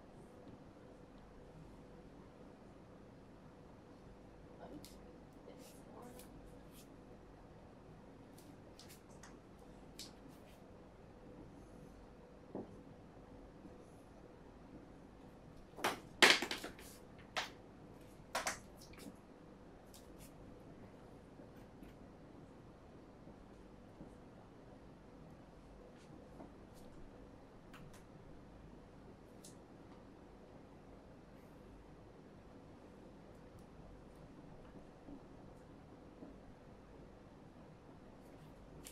Right.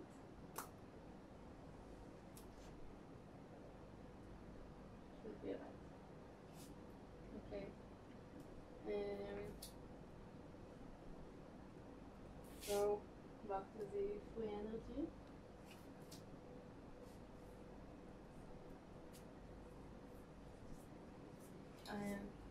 It becomes f of s.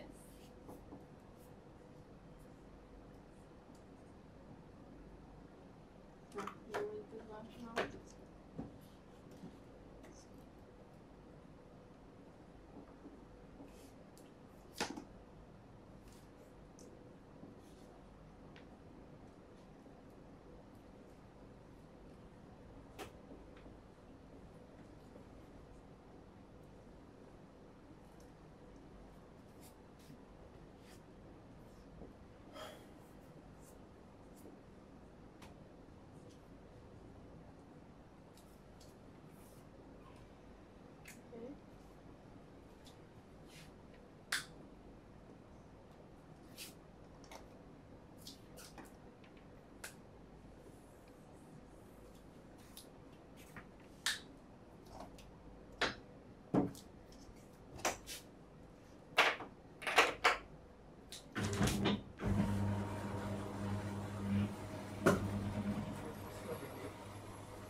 the Qij square? It's It's just Just Qij, two times. Qij squared. We calculate Qij. square. Okay. So shouldn't it be s to the fourth power, not s to the square? Yes. Okay. That's right.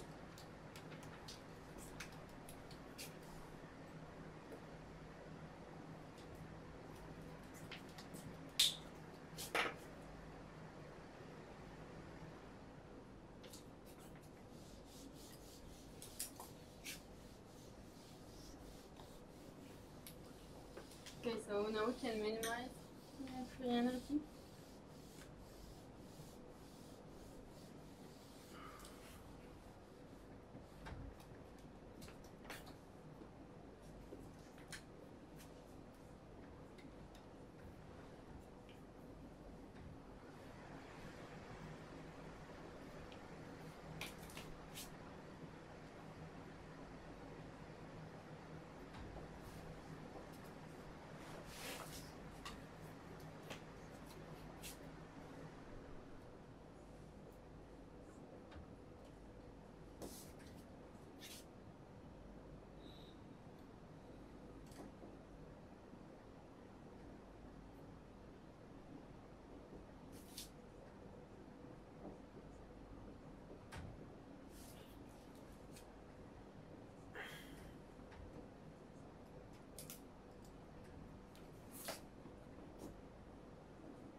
So we have s equals to 0 and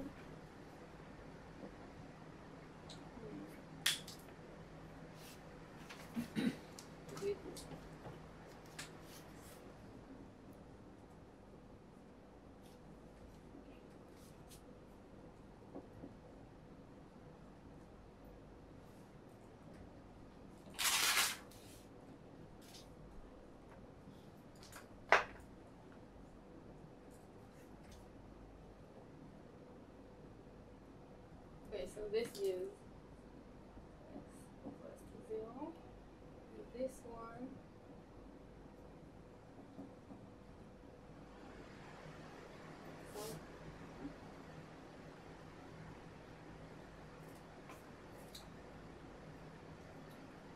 sorry. It's not wrong, but just to make the solution simpler.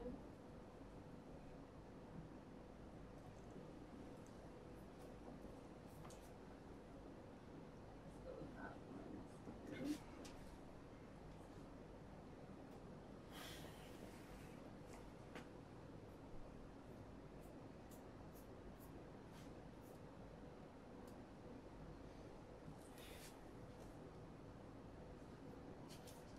And we take only the positive solution. Okay. So now we have s equals 0 and another s. Okay. Am I going too quickly or too into the details?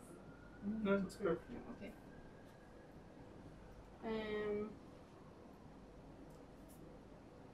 Okay, so we have two solutions, and now we want to find the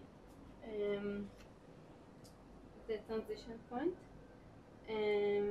Now, because of the cubic term in the free energy, it's a first order phase transition.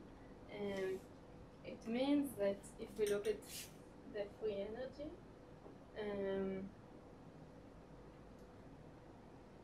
so okay, so if it's a second order phase transition like in the magnetization, then there is one minima, and then suddenly it becomes two minimas, but it's done.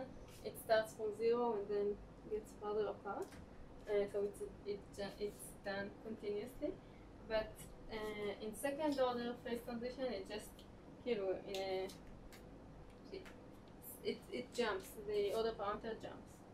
Okay, so it means that we start from say something like this, and then in the transition, suddenly they like switch places. Okay. So the transition point would be when the free energy in the both minima is exactly the same. So it would be F of the isotropic phase, and Tc would be the same as F of the nematic phase at Tc. So we equate both S's, so we just say that this equals 0. Okay.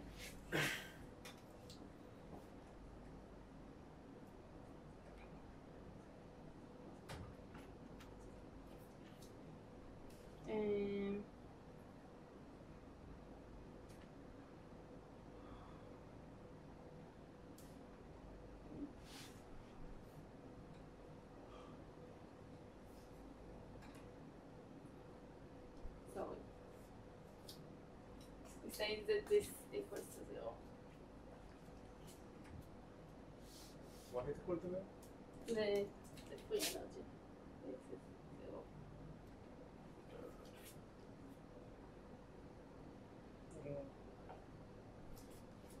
Why? At the, okay. This has two solutions. S equals to 0 is always the solution, and there is another solution, which is and there is another solution, basically, and the criticality it also becomes 0 or the same. Okay. But it's not the same. The minima are not at the 0. We have a extra one at the 0, but we don't have a minima at 0. This is not for this problem. It's just a sketch to explain what Okay, happens. but how do you know that it's going to be? How do you know a priori that it's going to be at the 0? You don't know what it's going to be unless you calculate it beforehand and. Yeah, so we know one solution is 0, right? So you just plug And it. then if you plug 0 in, you get 0. Ah, okay. So it's not. You don't know it. You just want to know. Okay. We want to know the second one. Okay. Okay. So this becomes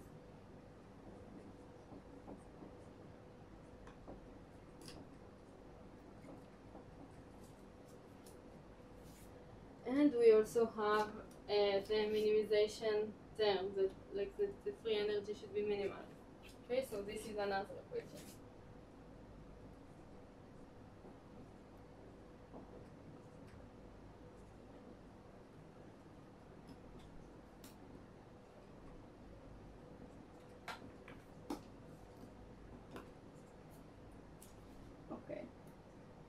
Okay, now an important thing I didn't mention. If we want to have a phase transition, then there should be some dependence on T, right, on the temperature. So we do like in the magnetization free energy, we assume that A depends on T because it can flip the minima, right here. So we assume it's A0 times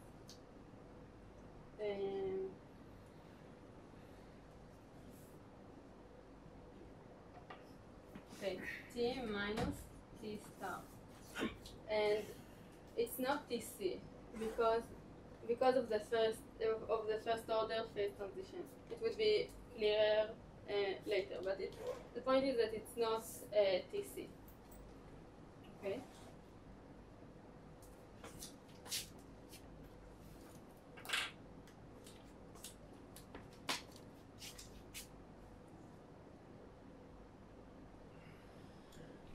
Okay, so we have two equations, and now we need to solve them. So from here we can just get an expression for A.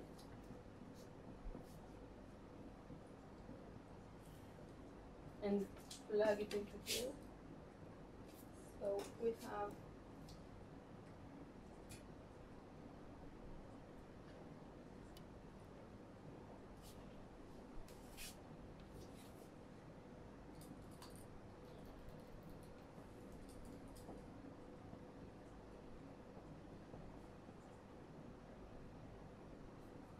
now we just sum all the coefficients.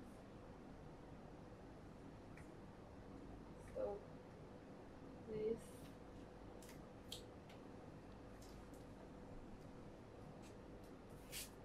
two over 20.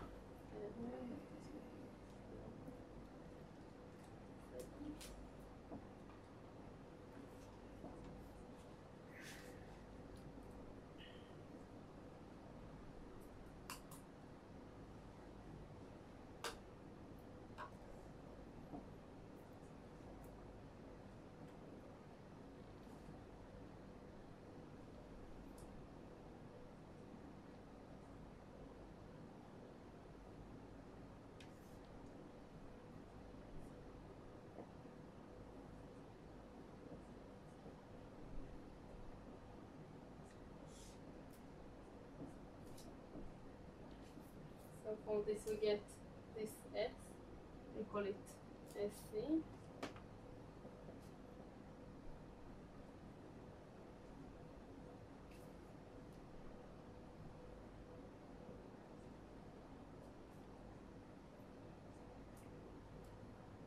Okay. So first it means that B has to be smaller than 0. Okay. And now we can put it again back here to find TC. Okay. So we know A depends on TC.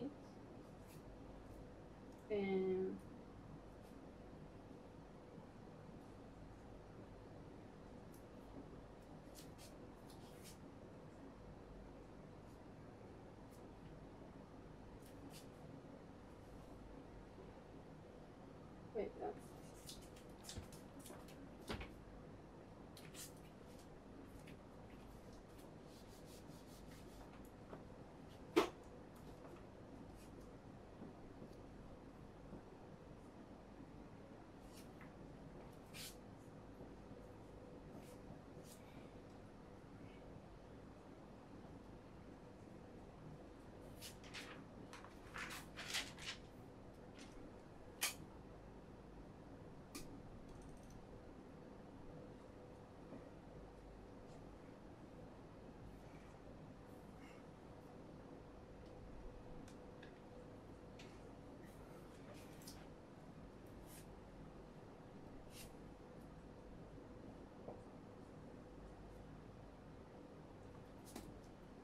okay.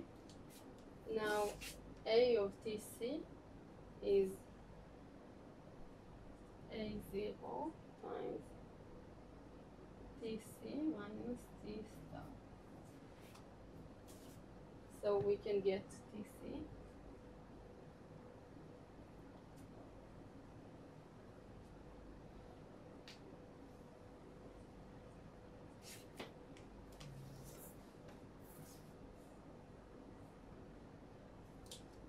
Should it divide by Yes. Thank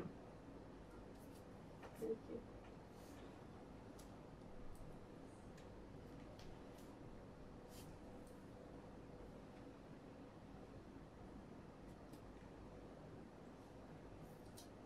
Okay.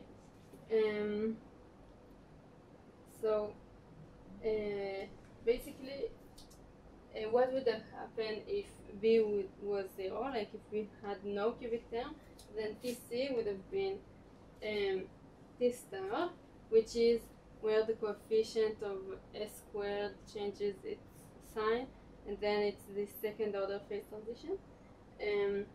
But because we have the cubic terms, then the critical temperature goes higher, and then there is this jump. Now I'll draw it to make it clearer. Okay.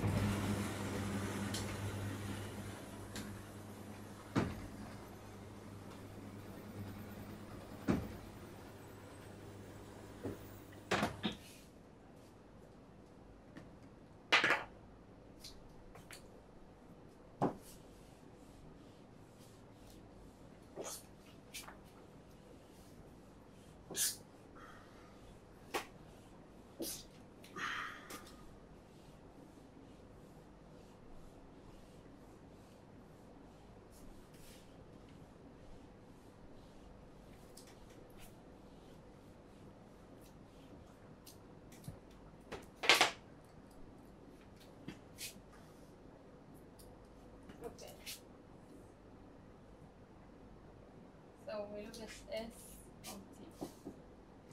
And we have T star and Tc. Now, when V equals 0,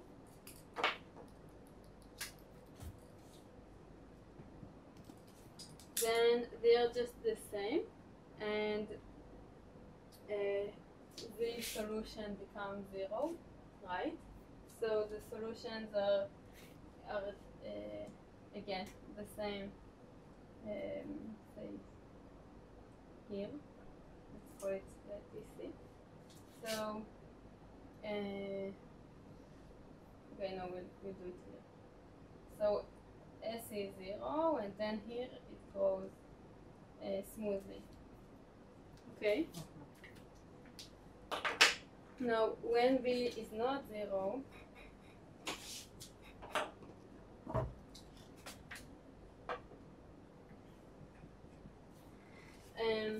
S starts from some positive value, so it just jumps to it.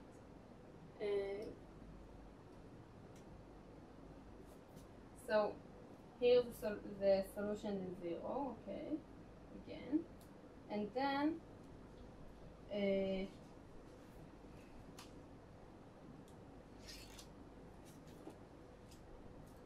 would have been better to make it. Okay, so then there is a jump to a solution here, but still 0 is still a solution. The only thing that happens at T star is that instead of having these two wells, then the 0 point becomes a maximum.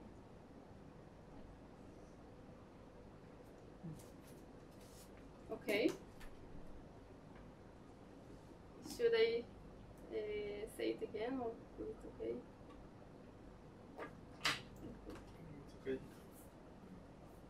How can I see it in an experiment? Let's say I want to measure this stuff.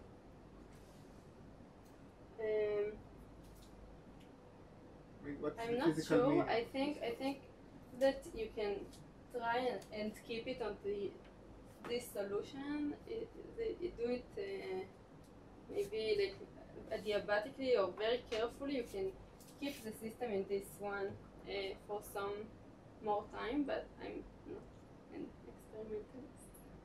No, but what is the physical meaning of this? As a theoretician, what I'm going to predict that will happen at this stuff.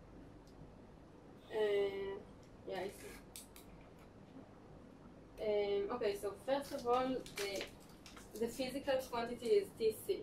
Okay, this is sure. This is very interesting. Yes. I don't know what the theoretical meaning, except for that this point becomes maximum, so it's no longer an option for a system to do it. I think the correlation function decays as a power. It's Power quasi law R, after this stuff. I think. Okay.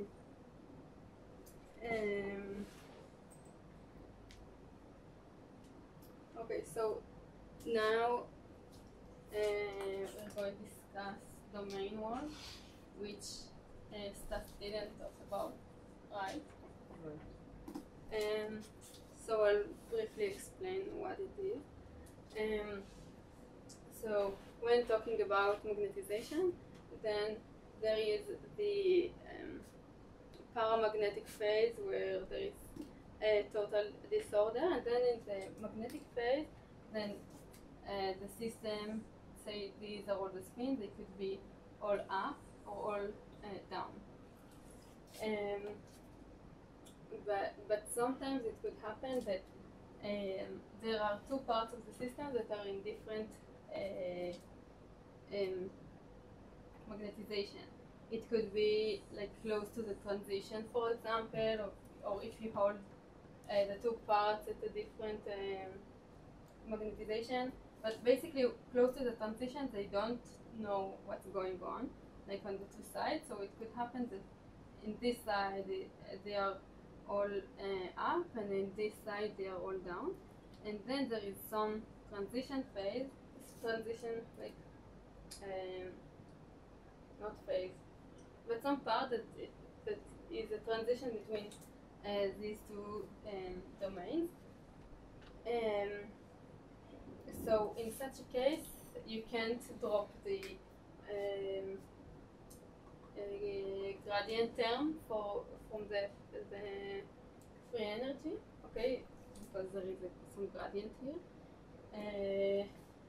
So you will do it with stats, and I'll show a different example. But basically, we can find the energetical cost of this domain wall. Okay, and like at some point it becomes maybe not משתלם. Okay. Beneficial. Yes. Can I ask a question? I asked Stas, but still can't understand. Let's say I have a derivative of another parameter, finite gradient. So why it does not induce current to the system? Because this system looks to me like outside of equilibrium. If I were thinking about this magnetization as any other intensive parameter like temperature or chemical potential, and the chemical potential has spatial dependence, so it should be out of equilibrium. But Stas mentioned that is not the case, and I really can't understand why. He said that in any case, if there is a derivative, הוא לא היה כזה נחרץ, but yeah, he basically says that if in the Ginzburg-Landau term I have a derivative of the other parameter, it does not mean I'm outside of equilibrium. And I'm trying to understand why. Okay, I'm trying to understand with you. Okay, so he said that in this it was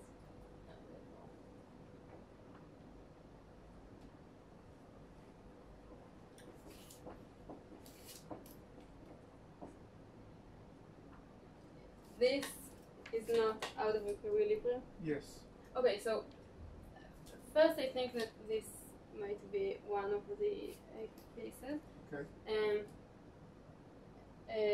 You're right that it could happen when you are close to the transition, or like the system should order itself. But first, sometimes you can hold it. Okay.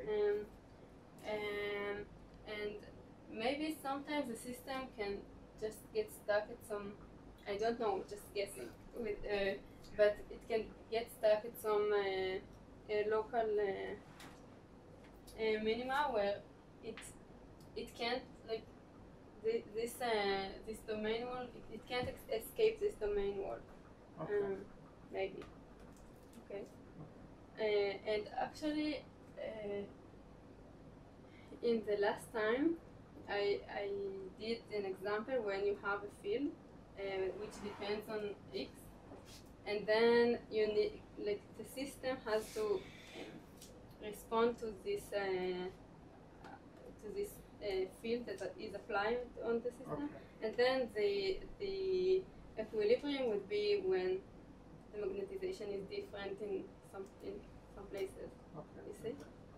Is it like good intuition to think about it like classical electrostatic, even so there are fields, for some reason the charge don't move? So for some Yes. reason there is localization here, nothing is time dependence? Yes, Okay. maybe. Okay. There's also this thing that those terms are the stiffness of the system. So they are describing standing waves. Yeah, actually they talk about like this standing- it has a surface tension. Yeah, so it's a good way to think about it. Okay.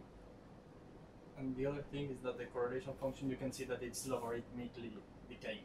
That's how you see it in experiments. That is So it's like a critical phase? Yeah, it's like the clock model. Okay. It's quasi-ordered. It's not perfectly ordered. You have some sort of quasi-order in the system. okay.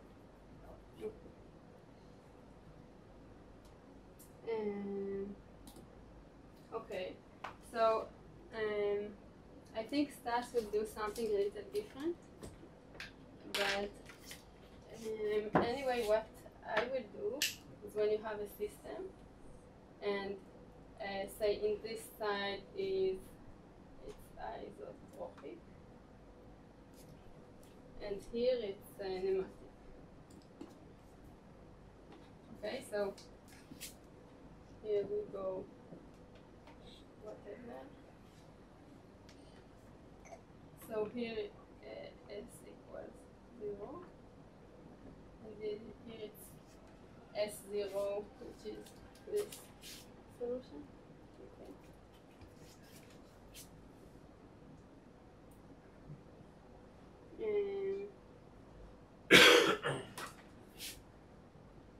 So now again go to Qij.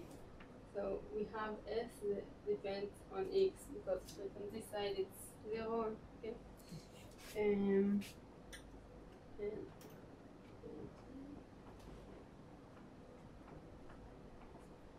And the interesting thing when dealing with domain walls is like the energy difference. Okay, so if this is the free energy,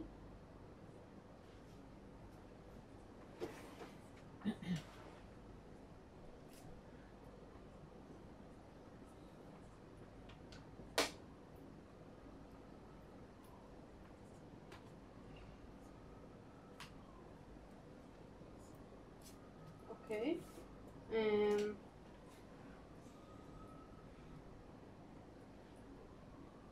never mind.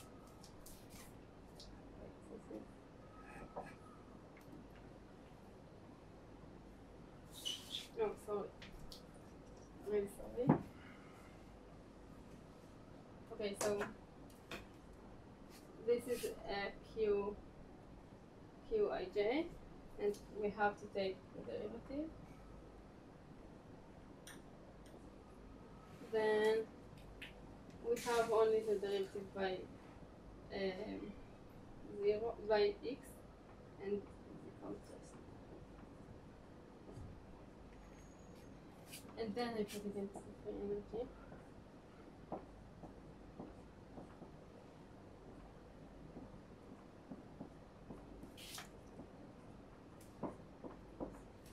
Well, this is Fs just without the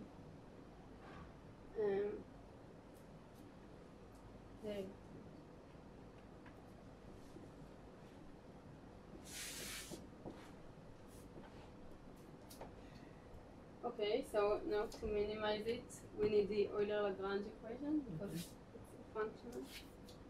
So this is the equation.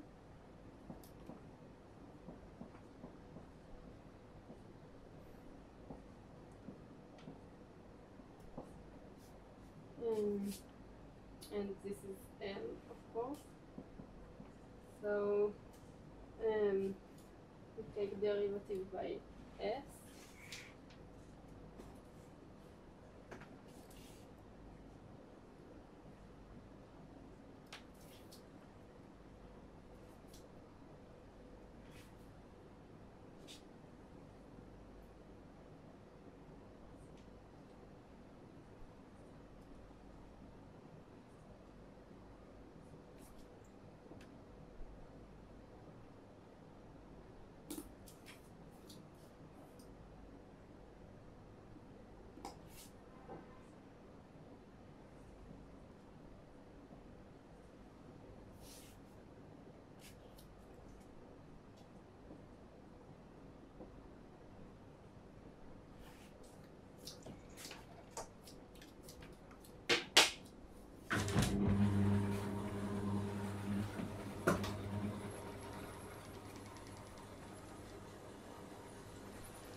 So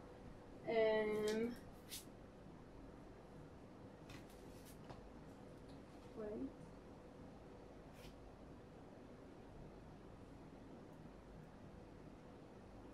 Okay, so to make it simple, we drop the cubic term.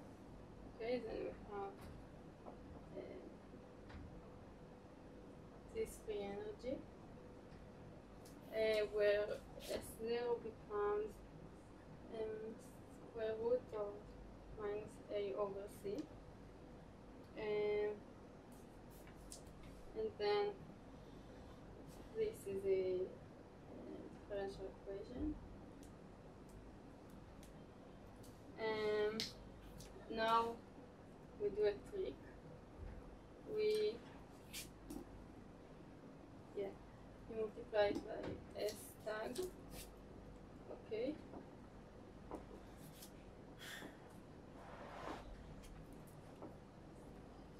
And then we can write both sides as derivatives. Like this is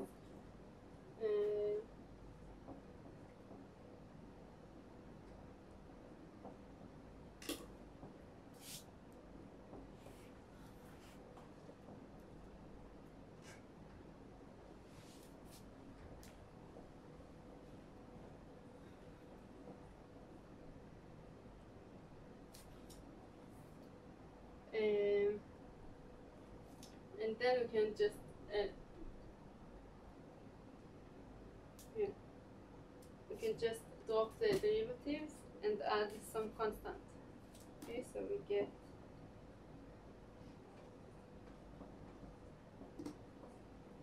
this is just f of s, right?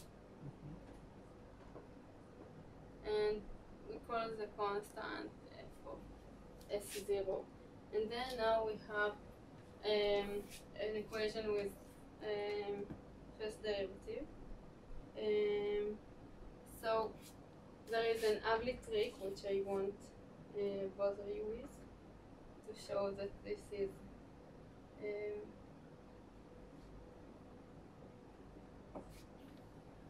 okay. And then this is the equation.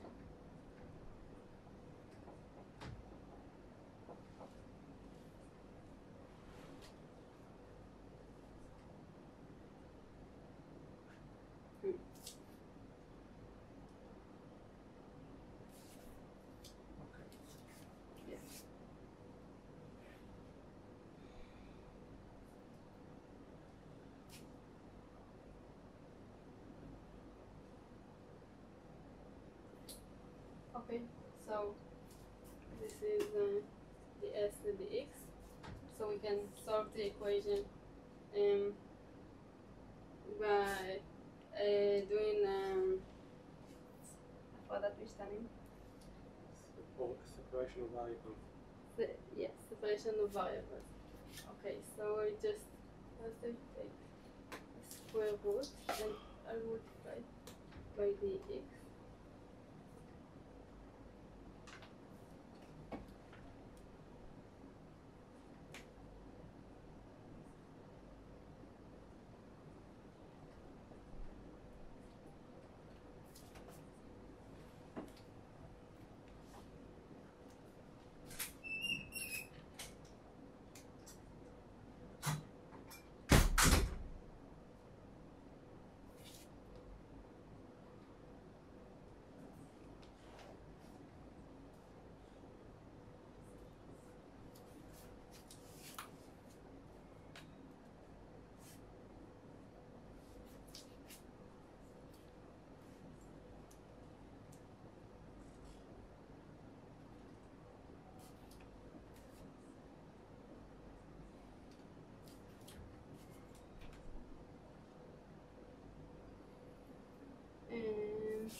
Okay, so from this solution you can get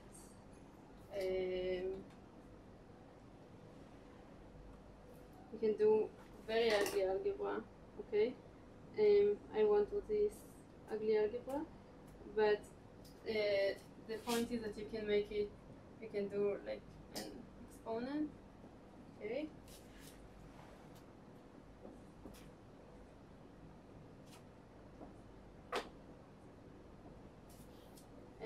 and then you do some tricks with like summing some of these exponents and getting to tangents hyperbolic. So basically, this is the solution.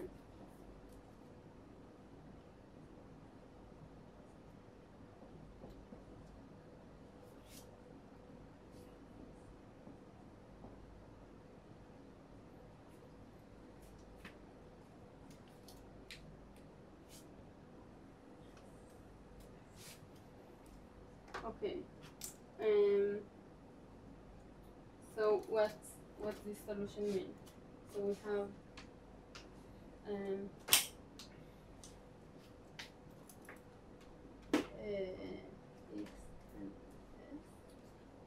and S.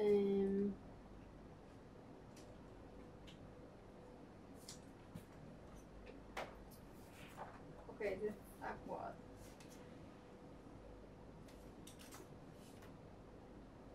It's 0 and 0, right? Right. And then it goes to some constant, which is S0, and the rate it grows is controlled by psi. So for it could be like it could go really fast or really slow, and psi goes like 1 over square root of the distance from the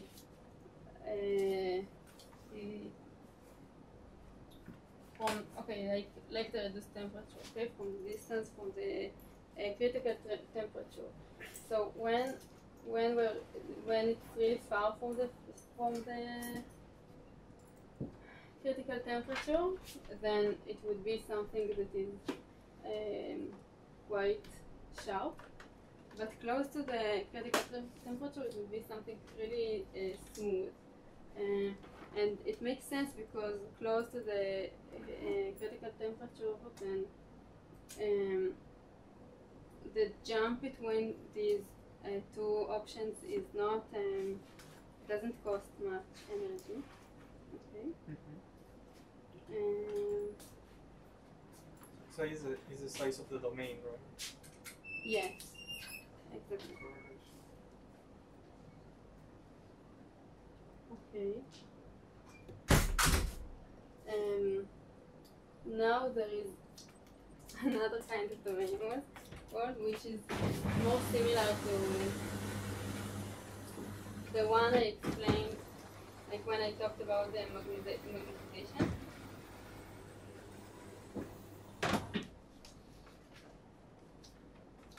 Okay.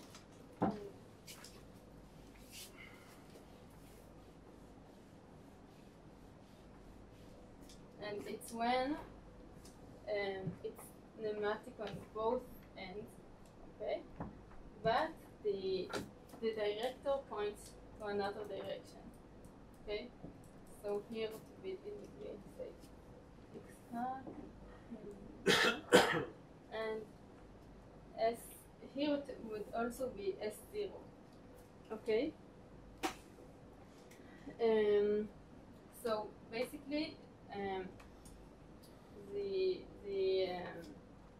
director has to change its direction at some point, and it would cost a lot of energy. So it would have to compensate for that using S. Okay, this is what we will see. Okay.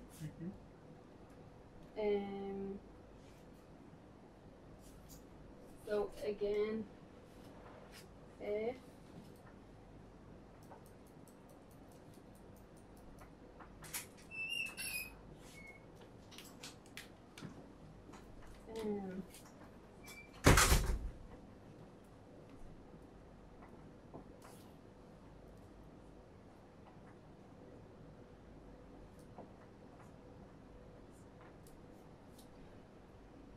Where this is free energy without the gradient, and now we actually would look at just the energy that the domain wall costs.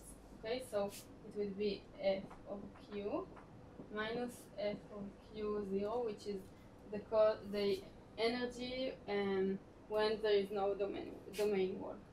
Okay.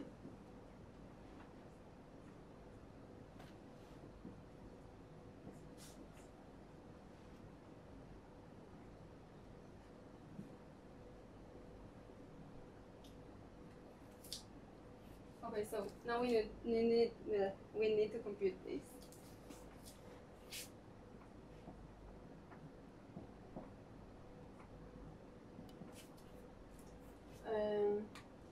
Oh, I'm sorry. So qij, now it would be f of x, and also ni of x and j of x.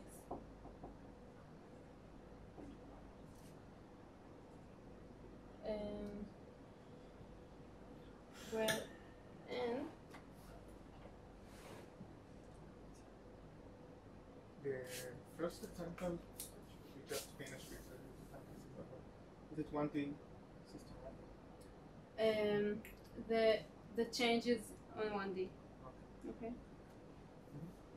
Like the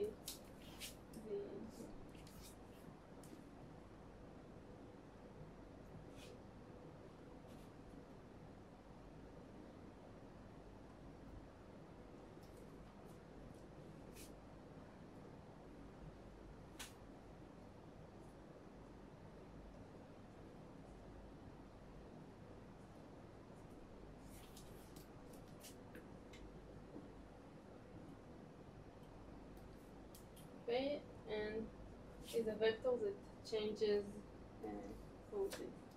Okay, so now we take the derivative of this.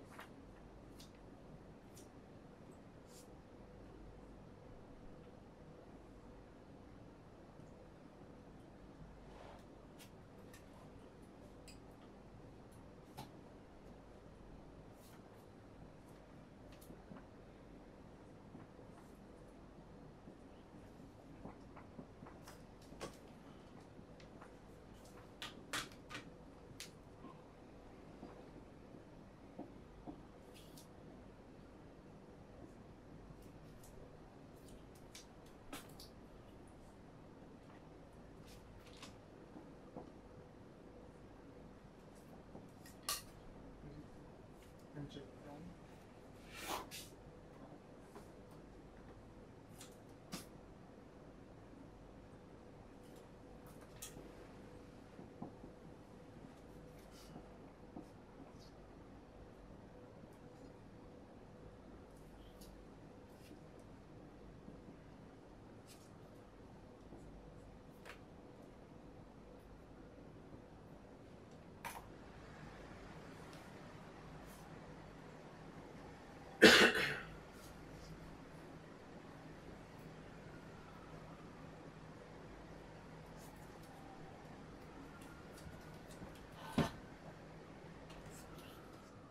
This we know, we did it already.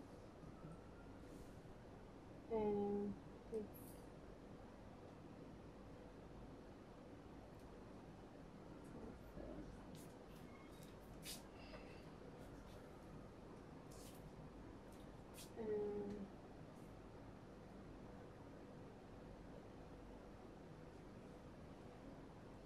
now for this term.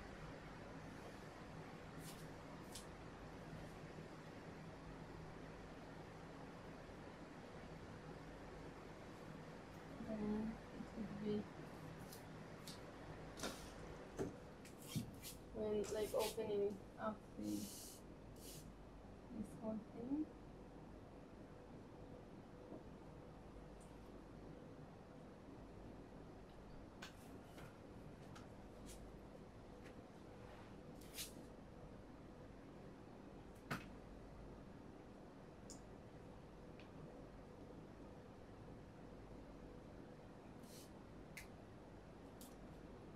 So these give 1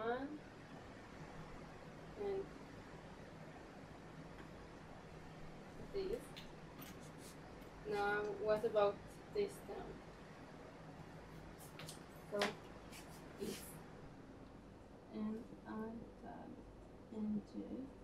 and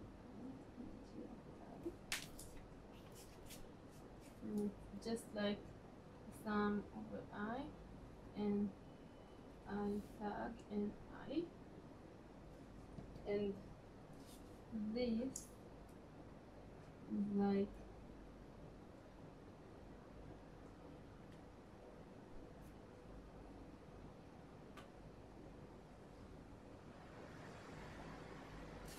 right,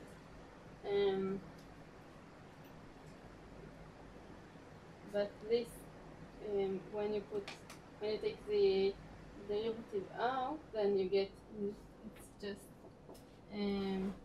1, so it's 0. Okay, so you have from this 2 and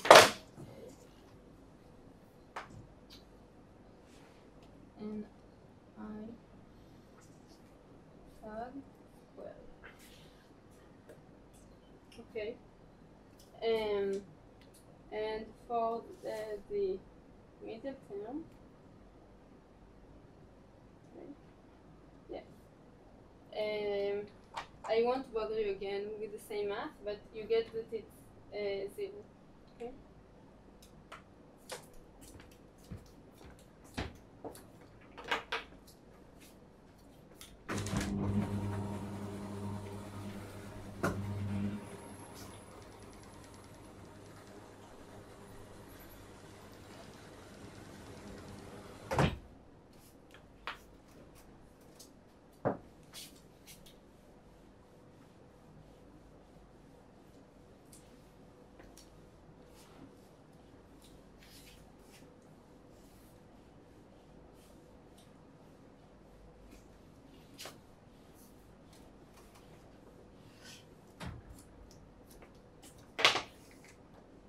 Okay, so now we can put it.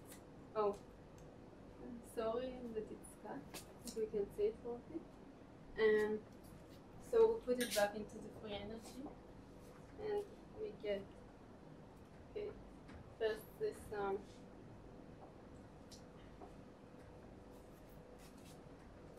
would be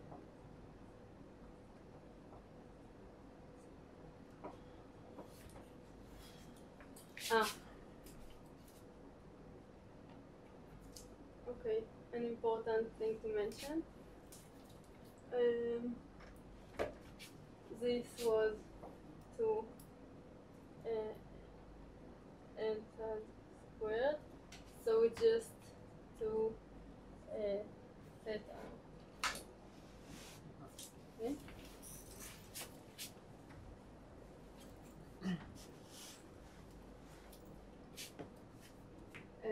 And then again we look at this sigma.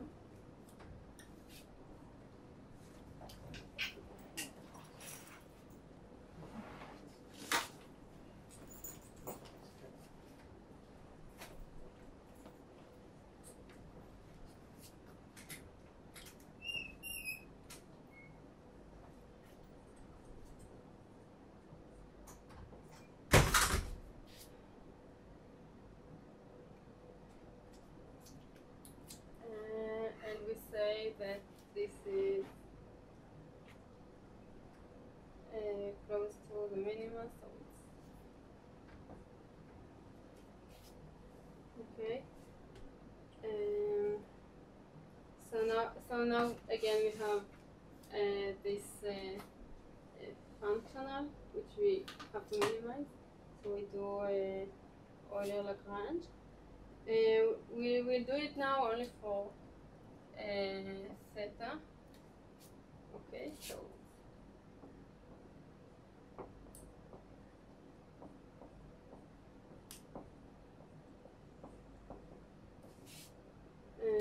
so we get from that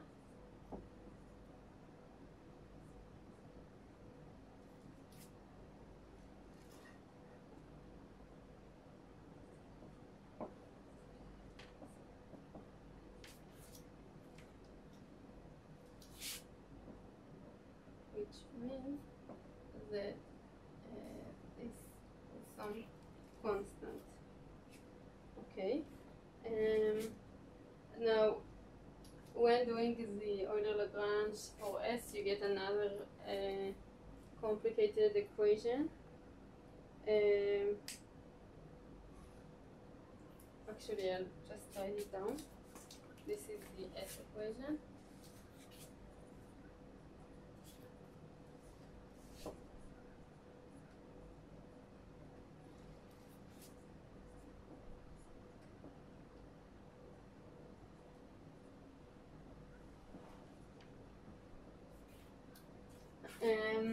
And you can't solve them analytically, only numerically. So what you see when you do that is that when looking at S, then you have some shape like this, where this is S0 on both sides of the system, and some minima here. So, and when looking at theta, it would look something like this. So what happens is that the system prefers to keep like both sides in the very similar, let's say here it would go, the director would go that way, and here it would go that way. This is the system. And only on a very small area to change the direction of the director. And in the same place, then it makes S really small. And this way, the energy cost is lower. Okay. And when looking at different temperatures, then this would be for a low temperature. Higher temperature would have something that is like faster. And also the angle would be like sharper. What is the אגודה הטיפוסי של השינוי הזה בטבע? לא תלוי. שינוי בטבע.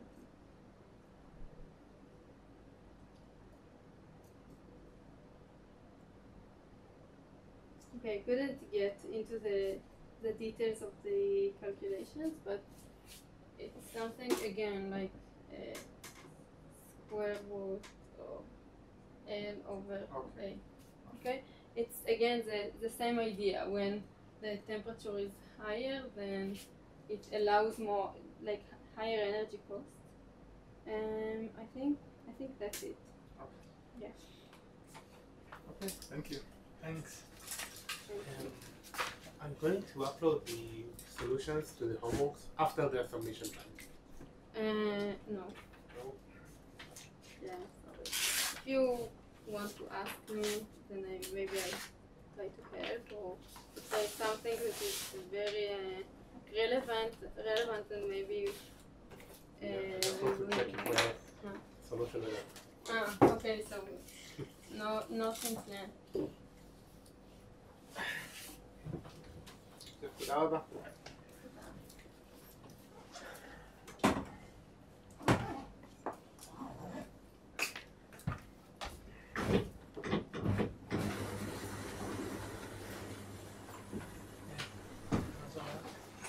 טוב, מה איתך?